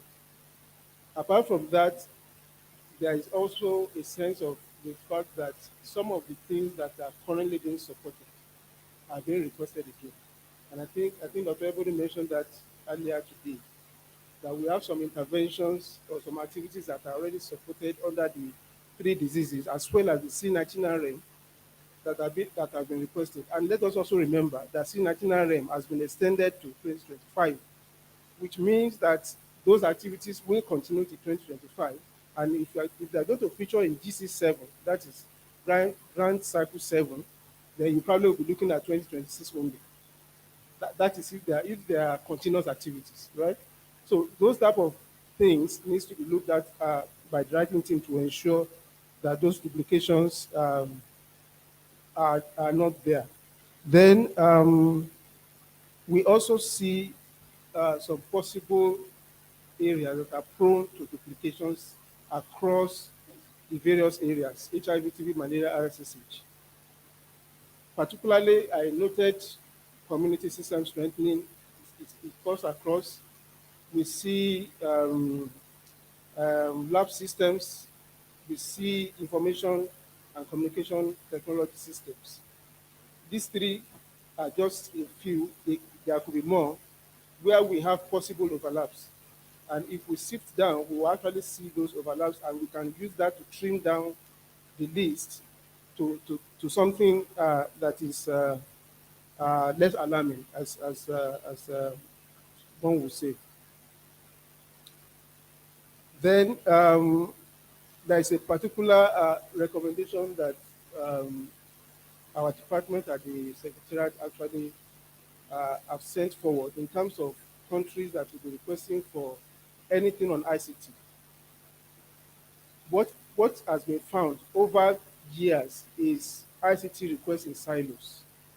Every program has its own request. No one is talking to the other. Now they are saying that any ICT request must be holistic. Every country must provide a holistic picture aligned with the national ICT strategy. Some people call it, some countries call it digital health strategy, others call it other things, but whatever it is, there is a national strategy that all these ICT requests must speak to. That is number 1. Number 2 is the interoperability that was mentioned. It is now known that we cannot be having different systems for different diseases in the same hospital. With the same person having to report separately to HIV, report separately for TB, report separately for RSS and everything has to be integrated. That has to be demonstrated in the application. This department is going to be reviewing these ICT requests holistically. They've been set up to do it. So we just want to make sure that whatever we are going to present as Uganda fulfills that requirement. First, to make sure that it is all inclusive, is comprehensive, that is looking at the entire country picture, and then how does what we are requesting under TB or under RSSH or under malaria, how does it speak to that national picture? Then we also need to look at what Pierre said earlier, this space that we have in the ICT arena. Who are the players there currently? What are they giving us? And what is the gap? So these are the things that I wanted to share. I think Pamela did a great job in terms of the projection that she had, but she put a caveat there in the sense that many things have not finished. So let us not be alarmed about that. Those of us who have been doing guard making, we know it's always like this at the beginning, but much later things will start improving. For sure, we know that U.S. government's contribution will come in, and those gaps will reduce. And also in the process of implementation, there could be efficiencies that we could have that will actually lower those things. We know now, for example, for NFM3, that we had serious gaps at the beginning at grant making, but throughout for the current year, for example, there are no gaps, at least as far as HIV is concerned. Maybe malaria because of the upsurge, but as far as HIV and TB, we don't have gaps in community. So we should have that at the back of our mind. She may still need some protection, but at least let's just reduce the pressure on the H20. Thank you very much. Thank you, Idris, for the words of wisdom and guidance to all of us. I think we are going to rethink many areas of intersection and to avoid duplication. And we pray that other donors come in to subsidize the drug budgets. There's a lady over there in green, and then the gentleman behind. So, thank you so much, sir. Once again, I'm Betty Kwagala, representing people with disabilities, and I'm very happy in the room. We have the peers, we have the implementing partners, but this is a population which is completely left out. For example, we are having a national dialogue whereby everyone is participating. How many deaf people will get this information? With this technology, maybe we would be having like an interpreter, maybe, because there are many participating online. But the deaf people asked me, how are we going to participate when we don't have anybody to interpret for us? Our second one is the data, and this issue cross-cut to all the diseases. Every time they ask how many people with disability living with HIV. So we are requesting that we need maybe operational research or size estimation to guide us to know how many people with disabilities are living with HIV, so that we plan according to the numbers and we plan according to their needs, because the blind have different needs, the deaf have different needs. And another one is the sign language interpretation in the health centers. The deaf people, they are not getting services, because when they go to those health centers, they don't get anybody to interpret for them. And they end up maybe dying in isolation. I don't know how I can say it, but these are the people who are completely left out. For example, if I'm deaf and I want to get information on malaria, on TB, how will I get that information? And if it is not in the systems, we should plan for these people with disabilities. It is 10% of the population of the country, and we are completely left out.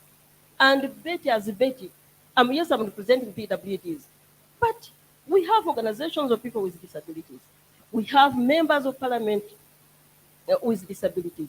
We have the minister, the whole minister with disabilities. Where are they in this room? Who is going to plan for them? Thank you. Thank you very much. So, is there anyone? There was the last question there now from the.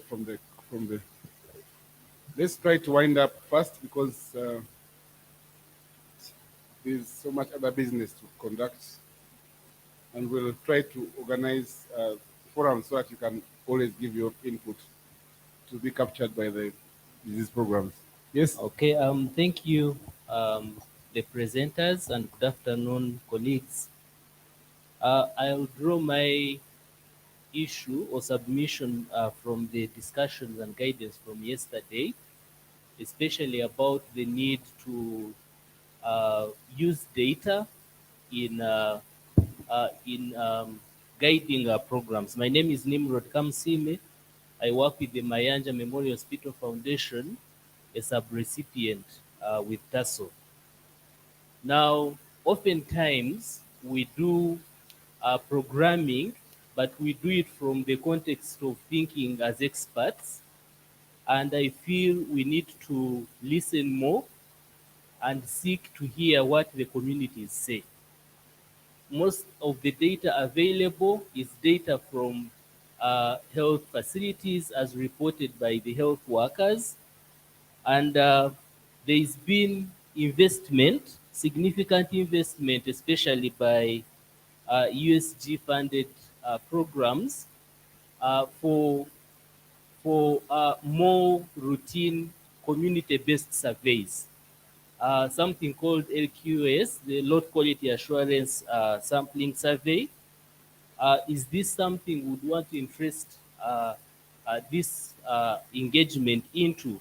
That even when we have the conventional surveys, UDHS, MIS, and others, it's really a very long time lag in between until we have another survey.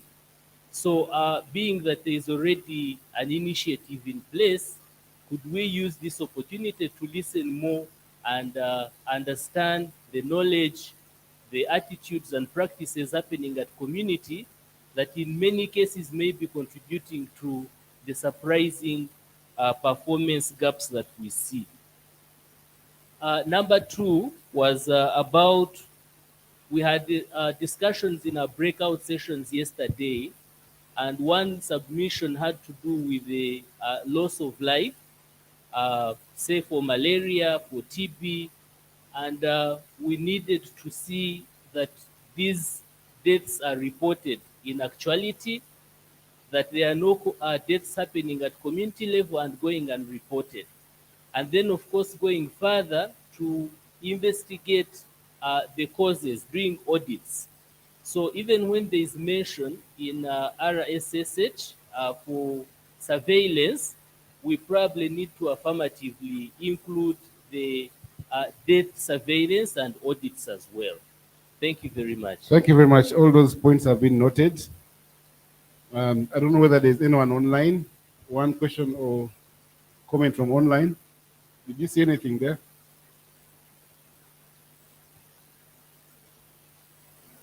Online?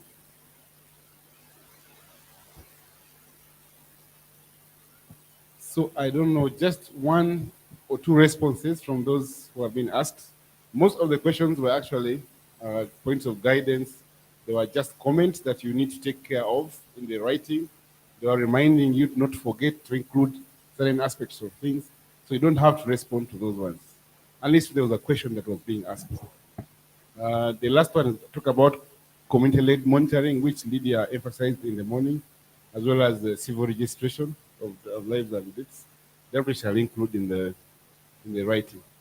So if you've taken note of all that and you feel that you don't want to respond, you'll be helping us to save time, because we have taken, there's a recording for all this that is going on, and I've also been taking notes. My efforts have also been taking notes. Even the programs have been taking notes. So all this has been noted. So I'd like, with all your information, to hand over this microphone to the CCM Secretariat. And please clap for me.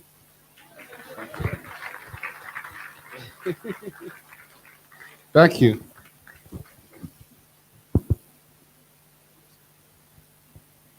Thank you so much, Dr. Bonnet. As we come to the end of this, allow me just to take you through quickly the next steps, what we are going to be doing after here, and I'll pray that the IT team puts up the presentation, 2-3 slides. So from what we note, there is quite a lot of work to be done. One, we all appreciate. But the beauty is that for us and where we stand, the writing has started. We have the lead writers here for both malaria and HIV/TB. We also have the other support consultants in the room and the members that are going to be part of the writing teams. So the comments that you're already raising, together with those that you've not raised, have already been taken care of. And of course, as we get into the actual writing, we'll ensure that those are addressed, and of course, we'll be providing feedback. So as we started way back around last year, October, there was a roadmap that was developed, but also approved by the CCM board. Of course, in 2 phases, and where we are now, we're almost done or completing phase 1, which is largely around the preparations. Decisions around peer selection were done and completed. The consultative meetings, the national dialogue. What is again ongoing, but already started, are the reviews and midterm evaluations for the NSPs. But largely, phase 1, this particular activity was the climax of the consultative processes. So starting next week, we are getting into the actual writing, and please move to the next slide. We are getting into the actual writing processes. So next week, Monday, we are going to have an extraordinary board meeting to sit and again look at the priorities that have come through. The teams are going to continue working through tomorrow and over the weekend. And then on Monday, the CCM board will be approving the priorities and the writing teams so that we can already start working. But also the CCM will be discussing the funding split. So that is Monday, and also interfacing with the different writing team members. And of course, in terms of approach, we are going to be having only 40 members for both teams, HIV, TB, and malaria.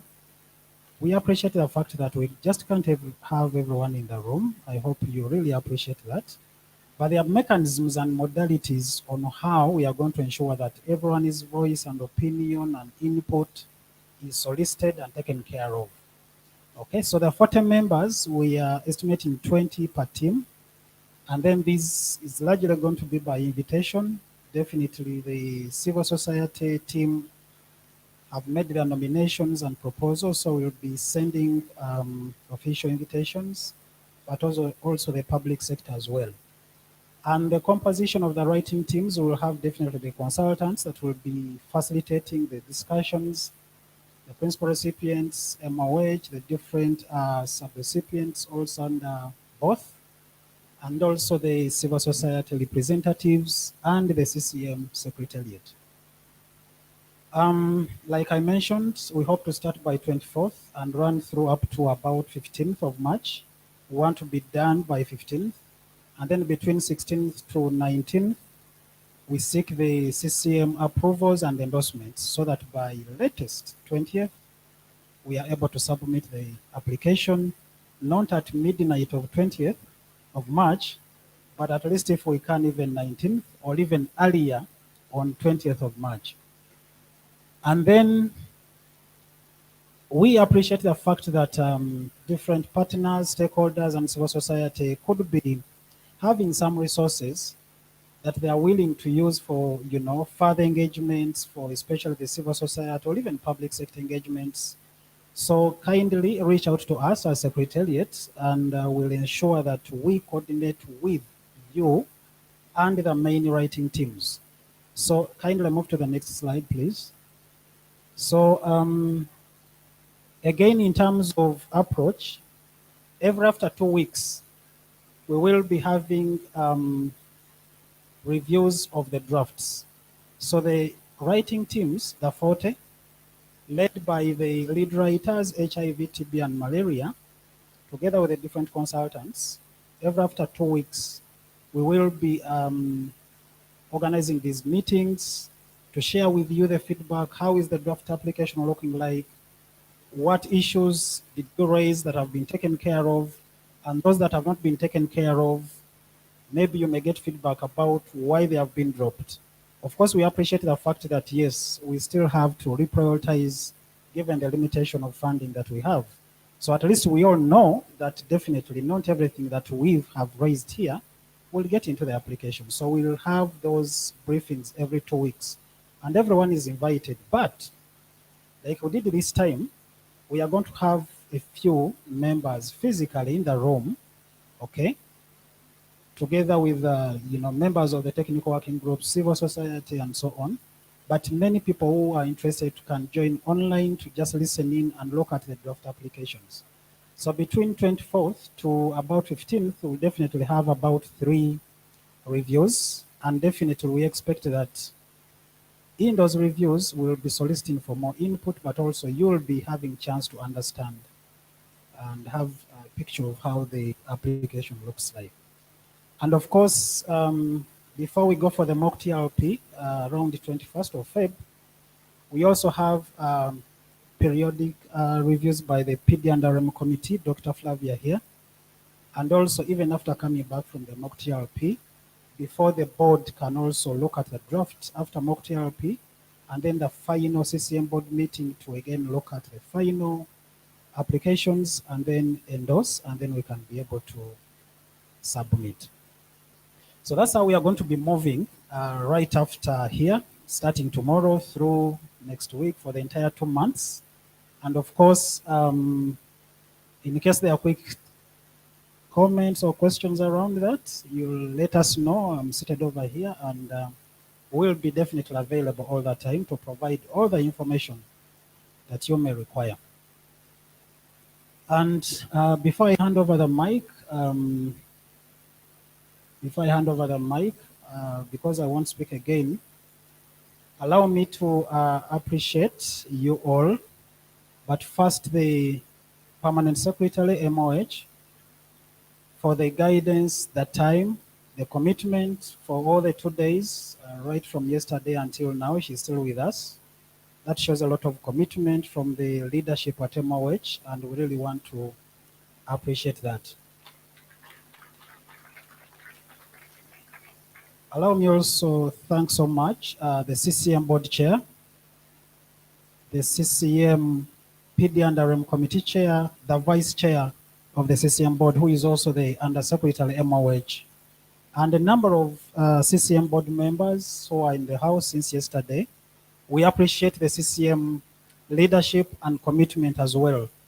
This is the mandate, key mandate of the CCM board, and they are up to the game. So board chair and members, we appreciate you for the guidance and support.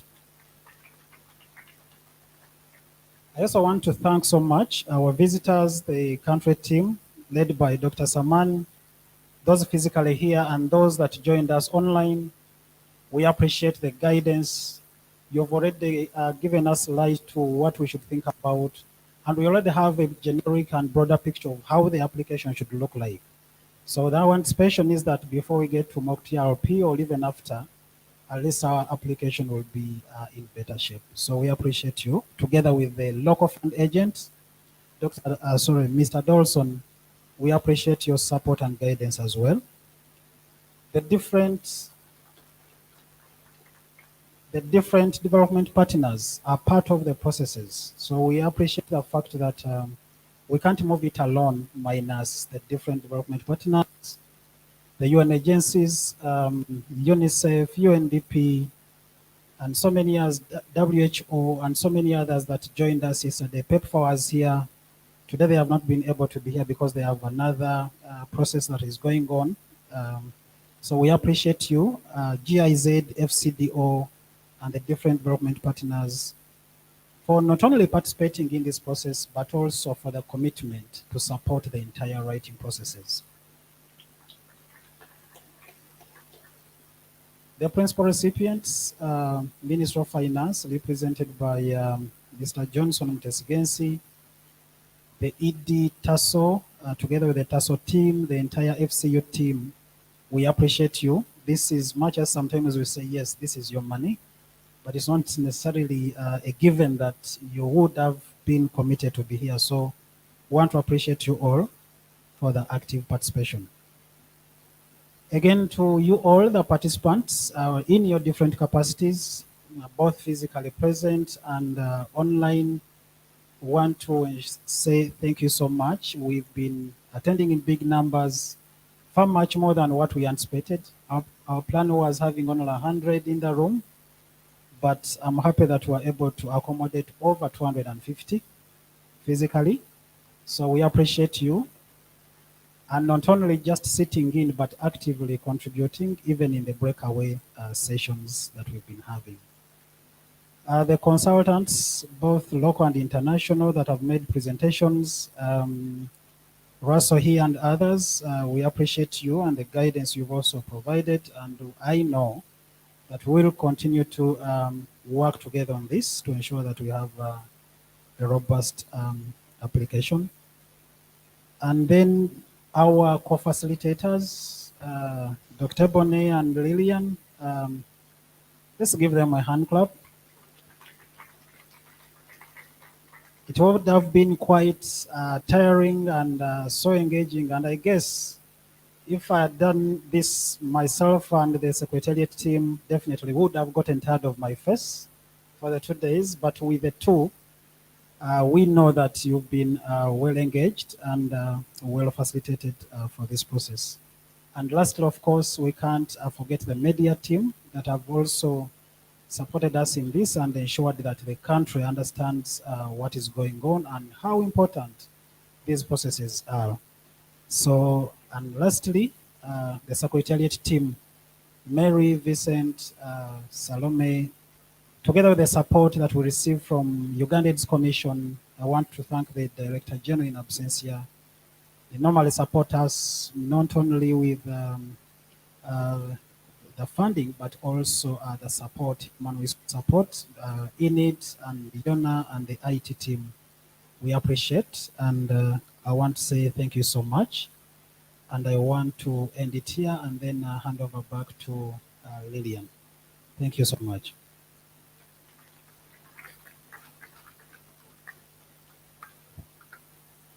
I'm sure you can feel the closing coming closer. Thank you very much, and to everybody, we appreciate all your time, your contribution. This is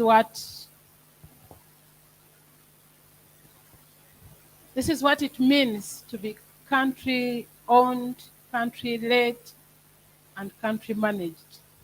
You've shown that this is what it is, and we'll really look forward to the future. And as we get to the closing, I'm going to be requesting the CCM youth representative to come and give us the closing remarks.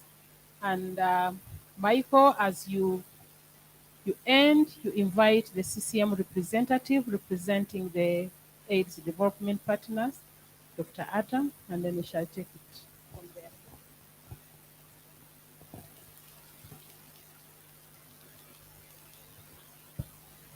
Good evening to us all. Come on, good evening. Yes, our distinguished guest of honor, the country team of the Global Fund and the LFA, the CCM board leadership and the CCM secretariat, Government of Uganda officials, CSO members, all protocol observed, ladies, gentlemen, and others. My name is Michael Senyonga, a youth constituency representative to the CCM, a member of the PD and RM committee, a voice from Kasese in the rural setting, and as well the director of Kasese Network of Young People Living with HIV. And I'll be reading the civil society closing statement of the National Dialogue meeting. The civil society is one of the highly respectable constituencies of the Global Fund, playing an oversight role to inform decisions on behalf of the communities, but also inform the CCM on what communities recommend for better services. The members that informed this statement are members from the key population constituency, the youth, the PLHIV constituency, the TB constituency, the malaria constituency, the private sector, academia, faith-based organizations, national and international NGOs. On behalf of the CSO community, allow me to appreciate the Global Fund for the NFM4 $587 million support to Uganda, as well as the $24 million additional fund for the COVID-19 as well. In the same manner, allow me thank Government of Uganda for the leadership and the support from the Permanent Secretary, directors, commissioners, for fulfilling the support that you really promised. for us. Thank you so much for fulfilling. I want to thank the CCM leadership for having set this milestone, the Secretariat, and the board members, because we have the ball rolling. What has been our experiences in the participation of the NFM4 preparations? We have had a number of our representatives at the forefront of the preparations, right from the Program Development and Resource Mobilization Committee, where I sit, to many more engagements of the kind. At least civil society has been engaged at preparation. For the first time in history, constituency priority setting process received support from the government of Uganda and development partners who directly supported civil society constituency sectors. This is an indication of the powerful role being played by the civil society in fighting the three diseases. Through the CCM Secretariat, the civil society constituency received funding from IANASO and GIZ FCDO to hire consultants who helped to harmonize and refine our priorities.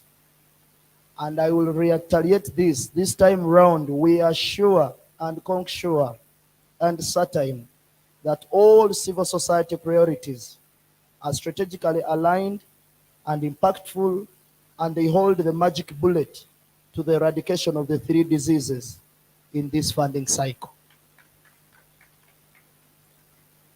Over 12 gender-sensitive meetings have been conducted with vulnerable and key populations, meaningfully engaged in constituency engagements than the usual, to ensure communities speak towards their priorities, and through this, the young people led the role and are reading the statement on behalf of all. We are really grateful for that.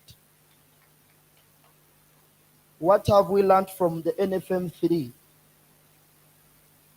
We want to retaliate and inform us all that there has been timely engagement in the priority setting, and as well, the hiring of consultants to support CSOs in setting priorities. This has been really a positive mark for the NFM3.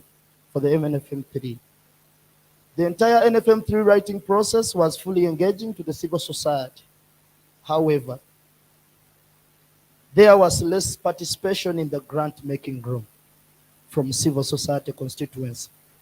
And most of the civil society priorities were dropped in the final grant without explanation. We look forward to a more cooperative room this time round. All CSO priorities which were above allocation were never considered, even when savings and additional funding was provided at the expense of medical supplies. There has been less oversight interventions by the civil society to fully monitor grant implementation by all actors. This time more than ever, CSOs are determined to play their rightful role and function of oversight without any interference. And this time around, we are going to monitor the $587 million to the dot. We also note that although oversight has been done on some of the grant implementation areas, a lot still needs to be done, specifically to increase information sharing of the communities to the oversight teams and to inform better decisions as learnings attained from the community oversight. And this is our call to action as civil society. As the civil society constituency, we call upon the Global Fund and the entire country coordinating mechanism to ensure meaningful involvement and participation right from today to the grant writing to the grant making, so that community voices, including the private sector for profit, aren't left out at any point of time without any clarification. Under this call, we request the PD and RM committee to prioritize having more representatives of the civil society in that writing room and the other review meetings as well. We call upon the country team to strengthen involvement of the CCM and the civil society organizations in grant reallocation, not just coming at the end of the time, but we want to follow track as well. We call upon partners to invest in the civil society constituency to conduct independent oversight and monitoring engagements with all implementers to ably assess, recommend, and ensure smooth grant implementation, leaving no one behind. We said we are going to monitor, and so whoever will be available to support the monitoring, we will be available to work with you. We also we continue calling upon the government of Uganda to continue ensuring that the resources for health are managed with transparency and good accountability factor, minimizing wastage and offering the best, because we are all Ugandans. It is also our prayer that Global Fund can continue to allocate resources to Uganda, since the journey to elimination requires double of our efforts and allocation.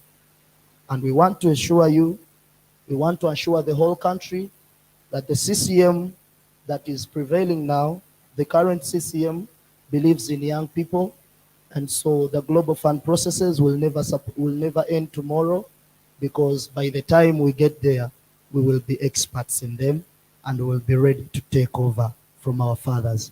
Thank you. Thank you so much. I thank you all.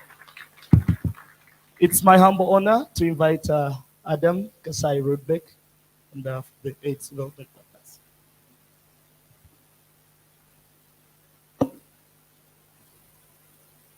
Good afternoon, everyone. Undersecretary, Minister of Health, Director Olaru, Commissioners, Global Fund Country Team, constituency representatives, and partners, all protocols observed. My name is Adam Kasai Rudbeck. I'm the Deputy Head of Cooperation at the Embassy of Sweden. And although I appreciate the title, I must admit I'm not a doctor, but maybe I can take the signal to pick up my PhD. We'll see. But today I'm here to speak as a substantive representative for the bilateral constituency of the CCM and to speak on behalf of development partners. I'm also a member of the Program Oversight Committee of the CCM. So let me start by appreciating government and all other stakeholders who have participated during these 2 days in the very intensive deliberations. The Global Fund allocation for Uganda is, of course, of great importance and interest to all partners for supporting Uganda's efforts to combat the 3 diseases, while at the same time contributing to a more resilient and sustainable health system.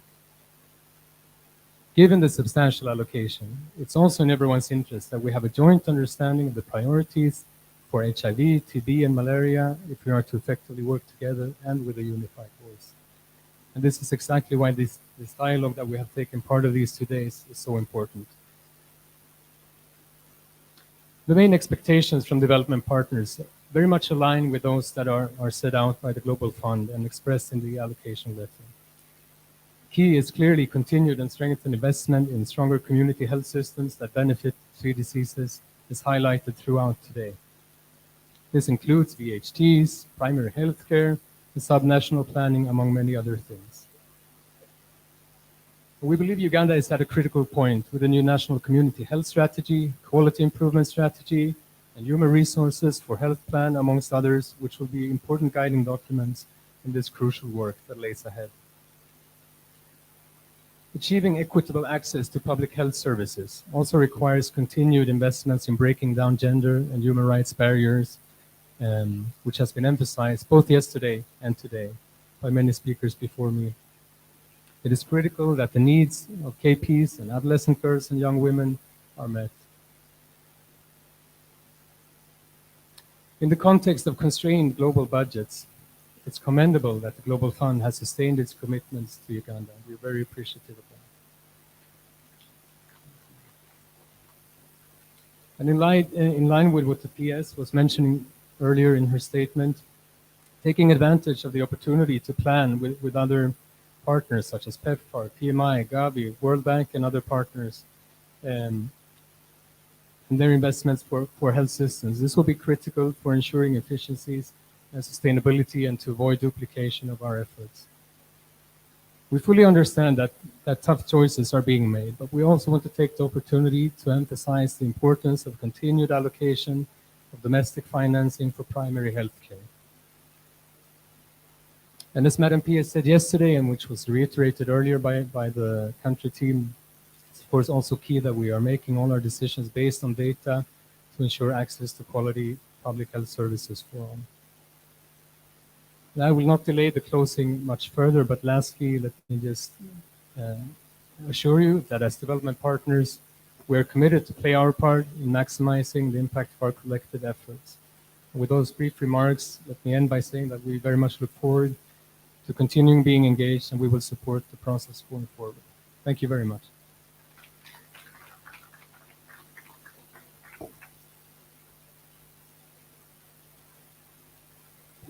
Thank you very much, Adam. Join me in welcoming the CCM chair, who is going to give us his closing remarks, and also invite the undersecretary to send us to go and serve the people of Uganda. Thank you very much. Lillian, you'll forgive me.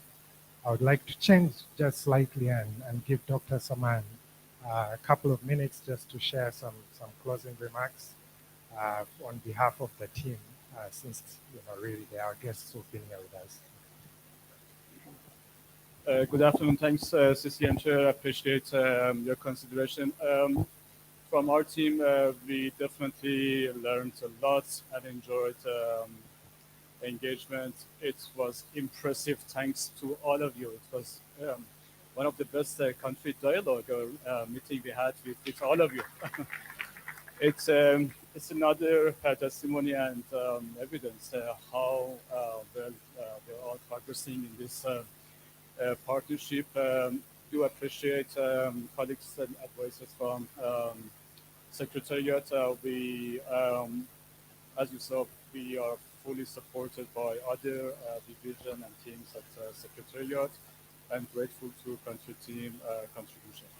It was the first stage, Chair, as you guided before, and we are looking forward to getting much more fruitful collaboration with all of you, and we expect again high quality application as always from Uganda, and after that smooth grant making, and I fully aware of the expectation from us as well as PRs. So thanks again to everyone who contributed to this impressive engagement and country dialogue. Thanks to all of you.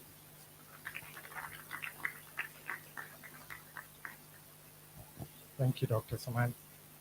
And really thank you to you and the team for making it here and actively being part of the discussions. So here we are at the end of the beginning as we go next week to start the writing process. Tony went through the list of thank you. The beauty of coming towards the end is you just say all thanks as they were said. So I don't have to go through the list, but really to thank everyone for the time here. Critically, especially coming out of the last sessions we had today, is that obviously, malaria was the tightest in terms of just really articulating those 9 priorities. And then TB, HIV and RSSH, we need quite a bit more work. I think we need to be candid about that because that's what country dialogue is about. The issue is not that the priorities set are not important. The issue is about prioritizing because that's really what this country dialogue was about. Pamela showed us the gaps that we have. Each of these presentations, by the way, can take all 587 million. And so we have to be intentional as a country. The same zeal and attention that we've all had as we've been here is really what we expect for those in the writing room, but for all of us as we come to the review sessions.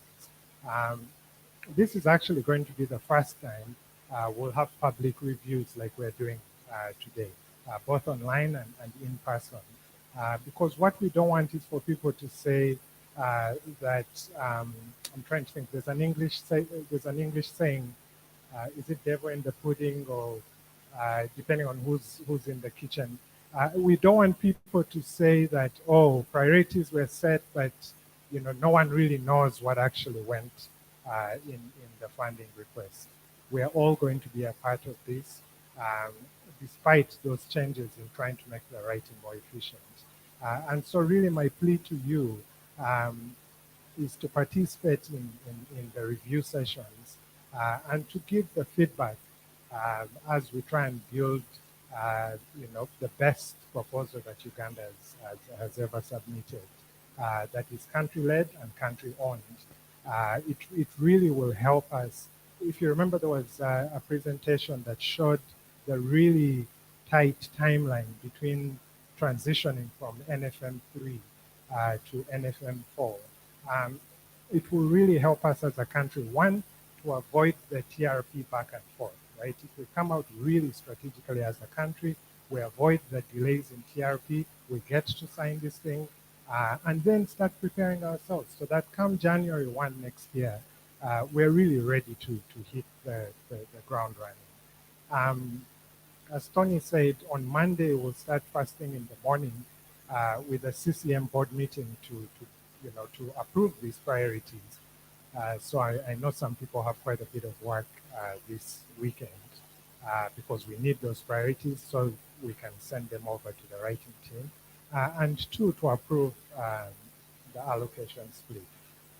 So, so all of that really gets the ball rolling immediately.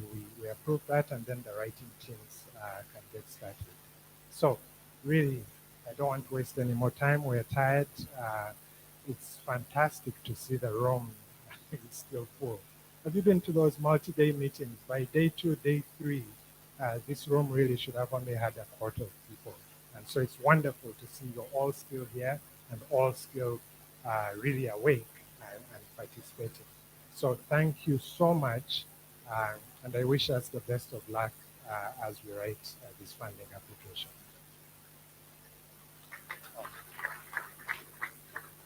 Okay.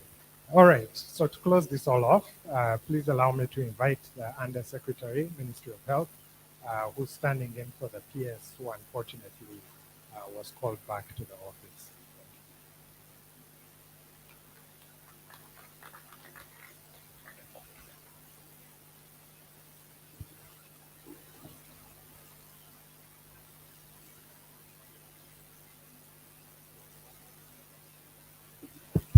Yes, good evening, ladies and gentlemen. Yes, all protocol observed. I'm Kenneth Akiri. I'm an Undersecretary in the Ministry of Health, as introduced. I'm standing here to represent the PS in this closure session. And I think mine, given what you've gone through in the entire day, maybe I should just say one statement that the meeting is closed and we go. But you'll allow me maybe about 2 minutes to say a few things, at least express gratitude to the people who have facilitated this 2-day national dialogue. We want to appreciate you so much for the work we've done. Thank you. I think let's give them a round of applause. Also want to thank the country team led by Dr. Samani for finding time to be here with us and guide us all through. I think this really has given a very clear direction to the writing team on what needs to be in and what needs to be out. And your guidance coupled with the priorities that have been highlighted in this meeting, I believe we shall be able to do a very good job. But we also need to be cognizant, like it has been highlighted, that not everything that has been actually highlighted as a priority in this room can be taken on, important as it may, because of the limitation of resources. And I think that is very clear to us. So you will give us an opportunity as people you have entrusted as your leaders in the CCM board to look through the synthesis that would be done by the board, but rather by the secretariat, to focus now on what is the priority on top of the priority list. And that's what we shall be able to focus on in the application process. We shall be looking at the national interest national priorities, and we may not limit ourselves to, every constituency priority that has come through. I think once we agree on that, then we should be able to move forward. Because we appreciate for sure that in a meeting like this, we all represent different constituencies, and it is important for all these issues to come up. And the reason we have captured them, we shall do deep analysis on all of those issues as they have come through, and then be able to draw a list that should be able to inform the application. The other issue that I need also to talk about is the issue on commodities. You remember my sister was escorted back to her seat, and somebody later on remarked that prevention is better than cure, and as a strategy, that's a better strategy. But when you are already there, once you've crossed the Rubicon line and you are the other side, I think cure becomes more important than prevention for you. Therefore, the people who are already in the brackets, who are already affected by some of these diseases we are talking about, require commodities to be able to sustain their lives. And therefore, it is critical for us to give priority to these commodities for the 1.4 million, 1.3 something you saw under HIV. Now we see the malaria epidemic and all that we have seen. These commodities are very, very critical because they are a lifeline for that category of people. So I thought that is important to highlight. Now, with that mentioned, ladies and gentlemen, allow me to appreciate your time for the 2 days. I think this has been a very well-attended national dialogue. We want to appreciate your time. Thank you so much for being, for participating in the 2 days. I've not seen anybody, close even an eye. All people were very alert and making very serious contributions, and I want to appreciate you. With that said, ladies and gentlemen, allow me on behalf of the PS to declare that our 2-day national dialogue meeting has been closed. Thank you.